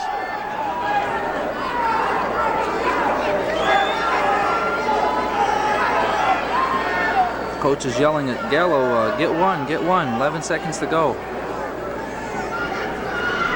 Probably pick up a shot of these coaches. Caution for green. Mr. Gallo gets a caution for jumping on the whistle. We start out. Again, Gallo caution, but sit out, turn in, could move. He gets an escape. Glad to see a boy do what his coach asks him to. Yeah, his coach has been yelling over there, and he told him to do that. Sit out, turn in, basic move. As we said, they didn't get here by being fancy, a lot of them. Most of them just do the basic stuff, but they do it very well. Waist finishers for the awards area. There's his coach. Nice shot of him. One of his coaches. Some of these guys work as hard as the wrestlers. As we see Madison lets him up. Okay, we're even. Apparently he thinks, Gallo thinks he can take him on his feet. And we'll see. They're tied 4-4. Gallo from Section 2, Hansen High School, and his strategy might work. No, we're about out of bounds. I tell you, it was very close to a little headlock with the arm in there by Madison, but to no avail as they're still tied up 4-4. Madison, of course, from Section 3 at Oswego High School, as he goes for a single, tries to get the ankle.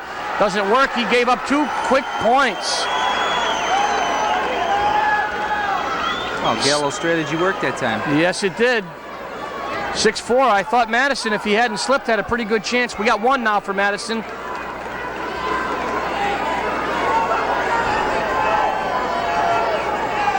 Okay. Madison likes that ankle pick. He likes to go low. As we're going to get a timeout here, it's Coach Ackley from Oswego.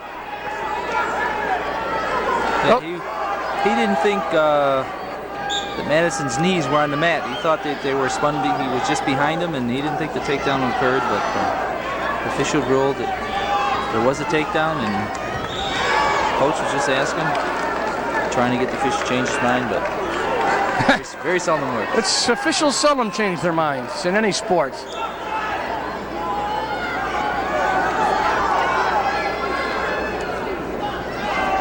One minute left. Madison's got his work cut out for him.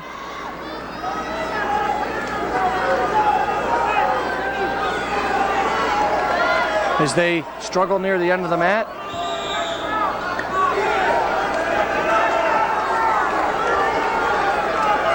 So we've got some 45 seconds left in this match. Madison tough on the ankle.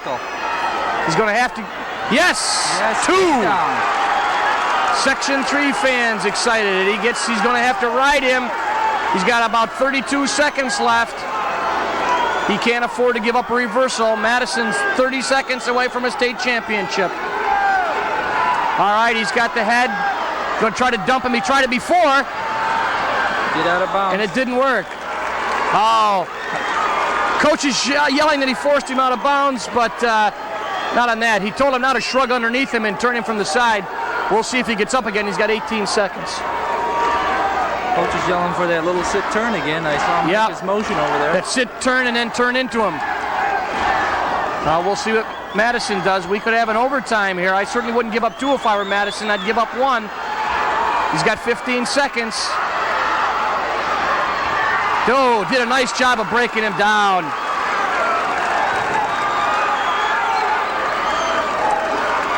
Three, 2, 1, 0. That's it. Jim Madison from Section 3. Section 4. The 1981 New York State 167-pound champion from Section 2, Paul Dykel. All right. At 215 pounds, from Granville High School, Section 2, 17-year-old junior. Season's record 30-2. As a member of the Adirondack Freestyle Wrestling Club, he was second Colorado World Team in 1980 and second Greco-Roman in 1980. Coached by Lynn Harrison and Ralph Salem, Scott Sabo. At 215 pounds, Elmira Southside, Section 4, 17-year-old senior. Season record 21-0. He was first in the States in 1980. He's going to attend Wake Forest University. He was second to nationals in 1978. Overall record 101-5-0. Coached by Darrell Wright, Andy Schwab. I'm looking forward to this one. Schwab returning state champion. Yes, and Schwab just has inked a football scholarship to Wake Forest University from Elmira Southside, Section 4, and I saw him pin Tim Green, and Tim Green, he's pinned Tim Green twice this year, and that's a tough thing to do. And Schwab is a tall, strong, and knowledgeable wrestler. Well, we've seen him a couple times, Jim. Yes, he's very good. Smooth. And right there, he just hasn't gotten anything yet. Well, Zabo keeps coming back up to his feet. Zabo's a lot shorter than he is, and he's doing a good job so far. Well, we got to watch that knee. Potentially dangerous here if he.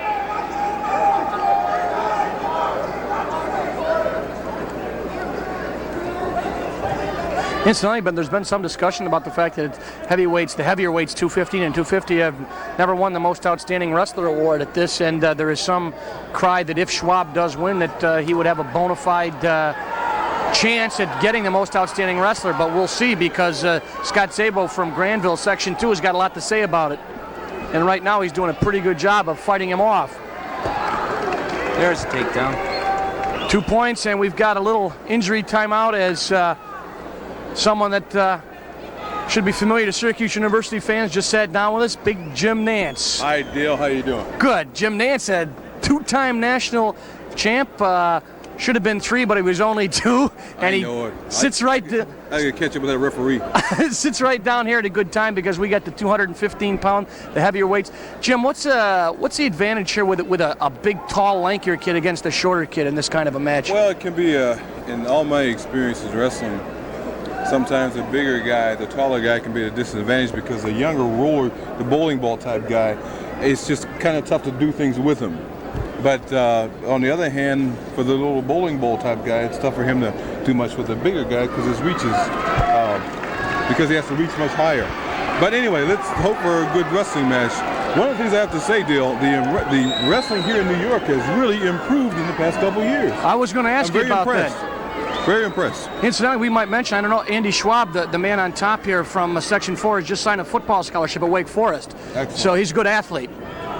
I understand there are a number of wrestlers that are playing football. Definitely, and one of the men he pinned, Tim Green from Section 3, is also going to be very sought. He's only a junior, going to be very sought after as a football player. So we've got a lot of good athletes on this mat. As Schwab is working on Scott Zabel from Section 2, Granville High School, and Schwab undefeated, a returning state champ. So on paper, he should win this match, but Zabel's got a lot to say about it. Another good thing about the higher weights is you're seeing more wrestling rather than just pushing and shoving, those kinds of things. Not just strength moves, but again, some technique of wrestling, which is really dynamite. I'm glad to see it myself. And you and I were talking earlier this afternoon. You definitely don't see much legs, and we've seen it out here in some of the earlier matches, and some people say it detracts a little bit, but you don't see much legs in the heavier weight. No, definitely not. You have a big disadvantage with the bigger guys because they need legs about 8 feet long to wrap around the guys with their waists a little bigger, you know. If I remember correctly, you seldom used them because your legs were a little bit too big. Well, I tried to keep the guy on his back as often as possible so I wouldn't have to worry about using his legs. So I have many great matches with you. Jim, listen, I'm sure that the Syracuse area fans and the people who are watching this on the cable are interested in what Jim Nance is doing now. A lot of people say, whatever happens to old football players and old wrestlers, what happens to them? They never give up on sports. I, as you well know, I played football for 11 years, and I retired in 1975 from the World Football League. And since then, I've been back in Boston and very staying involved in sports, and the fact that I have my own football and wrestling camp at the University of Massachusetts in Amherst. And I love what I'm doing, working with kids. And I've always wanted to give something back to sport that did something for me. So if I can help some young kids, you know, along the way with either wrestling, football, and we're gonna get into girl sports in the years to come. I mean, I just love what I do. That's an interesting point. You know, working with kids in general, we see that the girls are coming along, and there aren't many sports camps for girls, and it'd be nice to see a little bit of that for the women. Well, I'll tell you, a couple of years ago, I went down to a girls track meet, and I was just thoroughly impressed. As you know, you talk about how far wrestling has gone here has come forth here in New York State. Well, girls sports have come a long ways also. I mean, there are some real good athletes out there, raw material that just need some coaching to really put them over the top. And I was glad to see it. That's nice. It's nice to hear. Right now, when we go back to the mat for a second, Scott Zabel, they're looking at his shoulder. Jim, I believe his injury time is up, Dale. They got the clock out there. They got 2 minutes for injury time, and I don't know if he's going to be able to make it. You hate to see this happen. It's happened already a couple other times, and you're in the finals. You want to see two guys go at it without the injuries, but those kinds of things happen at times. We'll see what happens. So referee goes over and puts the clock over. I think it's all over. Yes, it is. Well, we'll go to the bigger boys. Dale, I want to say something on behalf of, a couple years ago, a few years back, myself and another guy did what you were doing. And it's quite a bit different. And I just like to compliment the group, the people, the different individuals that are doing all the taping, because it's only going to help the viewers, the viewing audience, as well as the wrestlers. I just compliment you guys on the job you're doing. I think it's super. Thank you very much, Jim. I think it's good for sports, and it gives a lot of exposure. And right here we see an Andy Schwab who wins by default over to Scott Zabel. But it's nice to let people see these kinds of matches and see what kids can do. This one didn't come out, as you say, they didn't get a chance to wrestle. wrestled, he won by default. But we'd like to give the people a chance to see these. All sorts of sports. And wrestling, as you say, is coming along, and we want to make sure that people get a chance to see it. Two points I'd like to make about that. Number one is evidenced by the numbers of people in the stands who are interested because of this kind of thing. And number two, there are certain people that cannot get here. So you guys are taking the video to them. We're taking the wrestling match to them. And again, I think it's dynamite. That's right. As you can see, we got a full house, and we've got the Big East tournament here at the same time, and I think there's room for everybody, and there's also room for cable television or whatever. So thanks for the compliments, and we'll be looking forward to see. I'd like to see how Jim Nance could do out here with some of these bigger guys, but I don't know if you want to go out there right away. Look at the heavies. 21-0, coached by Mr. Bill Wright, Scott Nichols. At 250 pounds, from Canandaigua High School in Section 5, with a 18-year-old senior with a season record 33-1. He hopes to attend Alfred Tech, coached by Larry Reynolds, Joe Curris.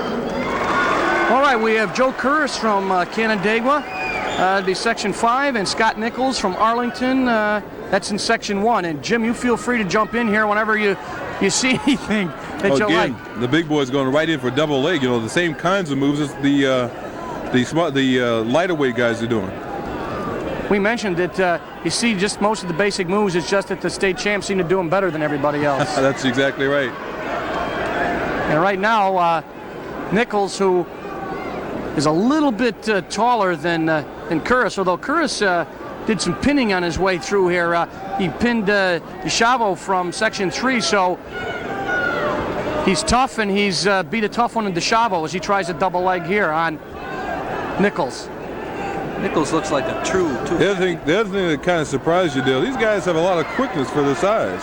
It used to be you'd get the guy who was 5'10", 260, and you don't see that anymore. You're getting the better built, the taller guys who are in pretty good shape. With more ability. Right. Used to have the guy that, he might be 5'10" or 5'11" or 6 feet, and he'd be pushing, benching 500 pounds. It'd be a pushing, shoving contest, but that's very quickly changing in the higher weights. Yeah, standard operating procedure used to be the roll, right? That's they used right. to hook the arm and roll. You've been around wrestling too long. Roll until you hit the scorer's bench, and then That's you stop. right. And then That's right. we see he's got some strength. Curris does as he attempts, but that height gave out as he stood up because he couldn't maintain the leverage. We got a warning, stalling. So Scott Nichols is going to be warned for stalling. Section chairman, want to turn in your keys. Please. Turn in your keys to Chairman Arthur. Curris wrestled 215 all year, and he moved up for the sectionals in the States because he thought he'd probably have a better chance of winning. You can see the young guys still really haven't matured yet, muscle-wise, strength-wise, or really technique-wise just yet. They've got the basic ingredients to be good wrestlers, but they're really not there just yet.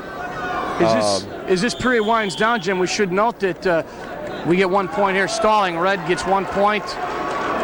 Nichols was stalling, but some of these young guys have moved up from 215 to the 250-pound class. It gives them a little more leeway. If they think that they can't beat the 215-pounder, they get a chance to move up and wrestle on the 250 after a certain amount of matches. I'll tell you something else. With the bigger guys that are 215 and above, the guys that are 215 are the better wrestlers in most cases. So, again, it's, for the guys that are real heavy, they might be better off, or the guys are rather under 250, better off going up a weight class because they, obviously do a better job because of their wrestling ability, technique, and their quickness. That's right. Did you wrestle heavyweight all through high school? Were you always that big? With my size, you kidding me? There's only one weight class. You were born at 200, right? And, well, I'll tell you, when I was in 7th grade, I was 165 pounds, right? So anyway, my sophomore year, I was 217. Oh, a little action here. As Nichols is put on his back by Curris, who, as I said before, pinned some people on the way up here. We get 2 points for a reversal. And Curris is up by a 4-0 score. Right now, Nichols has got a leg lock trying to come out the back, but 215-pound place winner. he's not making much on the bottom. 215 pounds. Trying to get out the back, but Curris is trying to throw the half. He doubled up on the head. That arm trapped in there with that leg. That's right. He's got an arm bar with his leg. Yeah, he does. He has an arm bar with a leg. He can only bend so far as Nichols gets heavy on the leg and then rolls out. They should be out of bounds in a second. Yes, they are. It's very unusual to see a guy throwing the legs. That was only out of desperation. Yeah. And certainly not something he intended to do.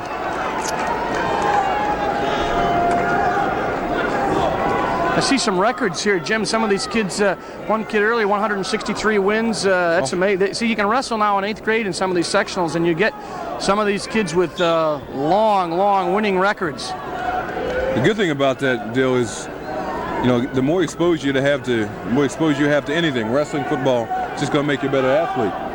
And the fact that I wrestled 84 matches my entire college career, and here youngsters wrestling 163 matches. Because he rated about twice as many as you wrestled, That's right? And then he's still got a college career ahead of him. That's exactly right. So again, the more experience you have, it's just going to make you a better wrestler. Right now, Curris is throwing a half, but Nichols sat out, trying to get in a position, turns in quickly, going to get at least, no, he doesn't get an escape, but he will get 2 if he can bring him to the mat. Brings him up. No slam, 2 points. Oh, somebody's in trouble. Yeah, Nichols has got him on his back. I got to think Nichols weighs about 30 pounds more than Curris. Yeah, Nichols is definitely heavier. Curris is fighting. He's got 6 seconds left. His shoulders are up. He should last this period. But going to definite change in the score as we get a good match here now. 5-4. Things can turn around in a hurry with the big boys. Yes, they can. We got one. Called him for grabbing the uniform. Grabbing the uniform. I didn't catch that. Well, that's going to make it now 6-4 in favor of Nichols.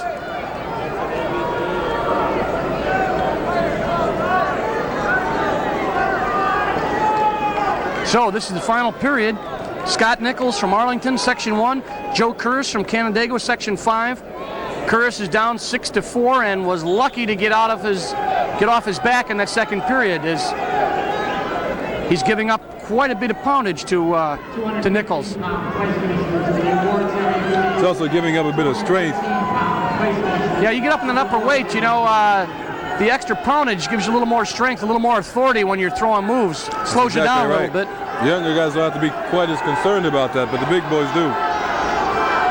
Right now, Curris has got a half. He's going to try to crank him over, but he's having trouble getting leverage as he tries to roll. Nichols tries to roll, trying to control the hand.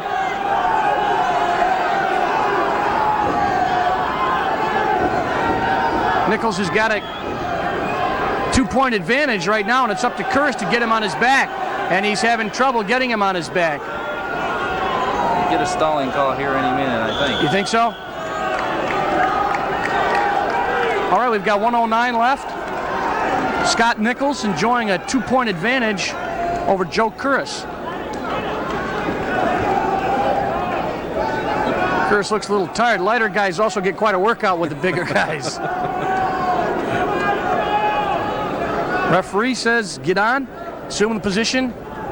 Hand in the middle, arm on the elbow.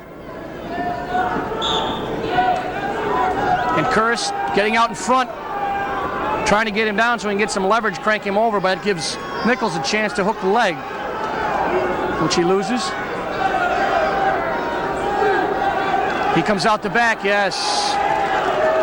It gives Nichols a real advantage. It gives him a 3-point advantage. Even if he gets taken down, all he's got to do is stay off his back. He's doing something he may not want to do here. That's right. He gave up 2 there, and he's going to give up back points in a minute. Yes, he does. 2 back points. Now that's going to make it 8-7 for Curris from Section 5. And now he's got 25 seconds or so to keep Big Scott Nichols from Section 1 from getting up and getting any points on him. And all of the fans are excited. Gotta hang on to that big bear. And right now, Nichols is tired. They're both tired, but Scott Nichols from Section 1, who had enjoyed an advantage, as his coach tells him to get back in the middle, is a little bit tired. He's sucking some wind. Curtis has had an excellent match. Giving away 30 pounds or so is... Well, he's got 12 seconds to make a move. It's either number 1 or number 2. And Joe Curtis has got 12 seconds to control him. To try to control the head, that's trouble for Scott Nichols. Scott got his weight back. He was too heavy. That's it. That's it. Joe Curtis from Canandaigua High School in Section 5. Decision Scott Nichols from Arlington High School in Section 1. That win, Dale, that puts... Well, the match went to the better wrestler, Dale. That's right. Okay, we've got a little recap here. Jim, what were you saying? I said with that win, that puts Section 5 into the team championship. Section 5 into the team championship, and we're going to have Reed Hawk come over in a second. We want to thank Jim Nance for stopping by and talking to us. Well, Reed Hawk, congratulations, another successful tournament. Thank you. It did go well, and we're glad it's over finally. Everything goes as smoothly as expected. I know you do a good job. A lot of talk in the newspaper about what a good job you've done, and we'd like to congratulate you on running another smooth tournament. Well, thank you. Got a lot of good people working with me, and of course, the success of the tournament is in part to these people, I'm sure. We were on schedule. We started right on time, and I guess because we had very few pins, we didn't have any, did we, in the finals? I don't believe so. So that it made the evening go a little longer, but I think it was a great night of wrestling. We were happy with it. Incidentally, we've got the Big East tournament somewhat in competition, and we did a great job of drawing people, and so did they. So I think we got a good thing going. We probably each have our own crowds, and I think we did draw some people from the East tournament, and it's glad to see the auditorium so filled. We're looking forward again next year, so we'll start planning for next year's tournament right away. It starts right away? That the planning goes right on now, huh? Right. And always there's a few things that go wrong, and you get suggestions to do this and to do that, so we try to implement and make the tournament even more successful the next time around. We were really excited about being able to bring this in on cable television. I think, as we said, the crowds were here, but we want to show the people who don't get a chance to get out or are interested in wrestling. And I think there's quite a bit of interest in wrestling, obviously in New York State and Central New York itself. Yeah, the caliber of wrestling that they'll see is just outstanding. And of course, we must have had at least 50 to 55 colleges represented here with coaches who are here indeed recruiting. And as you know, New York boys are recruited very heavily throughout the country. Unfortunately, most of them leave New York, or a lot of them leave New York, I should say. And, but it's good for them in a sense. I think it's the first years of their experience to get away from home, and we hope, of course, a lot of the better ones do stay around and help our state programs. But year by year, we're quite proud that we're reading rosters, and comes Easterns and NCAA tournaments, a lot of New Yorkers are listed, and indeed, the coaches come, and it's an off week for them. So the recruiting is very heavily. A lot of talking today with the boys. And, with school tuitions and all the costs going with it, these boys that get a 4-year scholarship can stand pretty proud of the next 4 years and rest assured they're going to have a good education too. Well, just to take for example, if someone got a 4-year scholarship at Syracuse University, you're talking close to $40,000 over a 4-year period, and that's obviously something it's got to be done. In terms of kids getting athletic scholarships, it's so expensive, and I think a lot of the athletes here, as you said, are represented by colleges all over the country. I also think it's nice you attract luminaries like Gene Mills is here, just not even just to be on television and just walking around talking to kids, and Jim Nance comes over and talks to people. It's nice to see these wrestling, these people who have been so much a part of wrestling in New York State wrestling and Syracuse University wrestling. You really attract a good group here. Yeah, it's good, and it's Old Home Week too. It's like any big tournament, statewide or Eastern-wide, it's a big reunion weekend, and everyone gets to see each other and have a good time for the entire weekend. There's some talk of perhaps wanting to move the state meet. People say we should share it. Is there any chance of that? I don't want to put you on the spot. Indeed, I've heard little or no talk as of late because of the success here. We have a plan whereby the sections that used to travel the farthest would, of course, year in and year be charged with the most expenses. But now with this profit sharing with the sections that travel the farthest, they well like this, and this has made it possible for them to want to come back every year.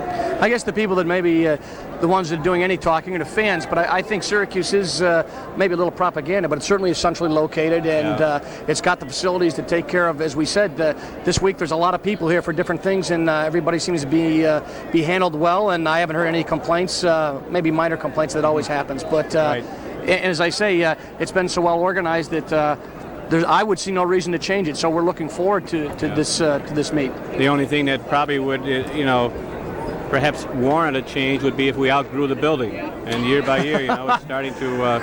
I noticed that as we were looking around, Jim and I were looking around, and I said the place is packed again, more than I've seen it.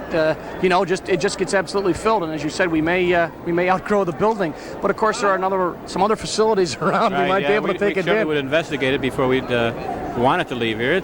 It's kind of, not narrow-minded, but you just like to have a good show like this in your own backyard. Indeed, Syracuse is becoming the sports capital of New York State with so many events coming in, and this is just one of many. And the facilities here and the people who help to bring programs in like this are just fantastic. Well, okay, Reed Hawk, once again, congratulations. It's been a long night. For such a wonderful staged event, you did your usual excellent job, and we're looking forward to seeing the state wrestling championships in Syracuse next year. Reed, congratulations, and thanks a lot. Thank you. And we do want to congratulate, if we're still on, the Syracuse Cable Systems for undertaking this task of making this product so that people all over the state will be able to see it. Okay. Thank you very much, Reed. Okay, we're back for just a couple of seconds with Reed Hawk. Reed, maybe you can fill us in about the outstanding team. Our PA announcer, Bill Newfang, has just announced the team championship went to Canandaigua High School of Section 5. Jim Nance is now making the presentation to Coach Larry Reynolds and a member of his boys that participated in that success. Section 5 apparently has won the section championship, and I believe this is for the first time in its 19-year history, so the Section 5 and Rochester people have certainly got to feel good about that. And Al Palacio, I believe 105-pound is he, from Section 8, has been awarded the Most Outstanding Wrestler Award, which now we call the Champion of Champions. I see Mark Martone, the Executive Secretary of the New York State Public High School Athletic Association, is making the presentation to Al. So all in all, the honors have been shared. Well, not really. Section 5 seems to have garnered 2 of the major shares, and Long Island Downstate has got a big award with the Champion of Champions Award. All right, so there we have it from the New York State Intersectional meet. Canandaigua gets the team award, Section 5 the section award, and Al Palacio from Section 8 gets the Most Outstanding Wrestler Award. And we've had an exciting night, some good matches, and this is Dale Dreipolz for Jim Costello saying good night from the Onondaga County War Memorial.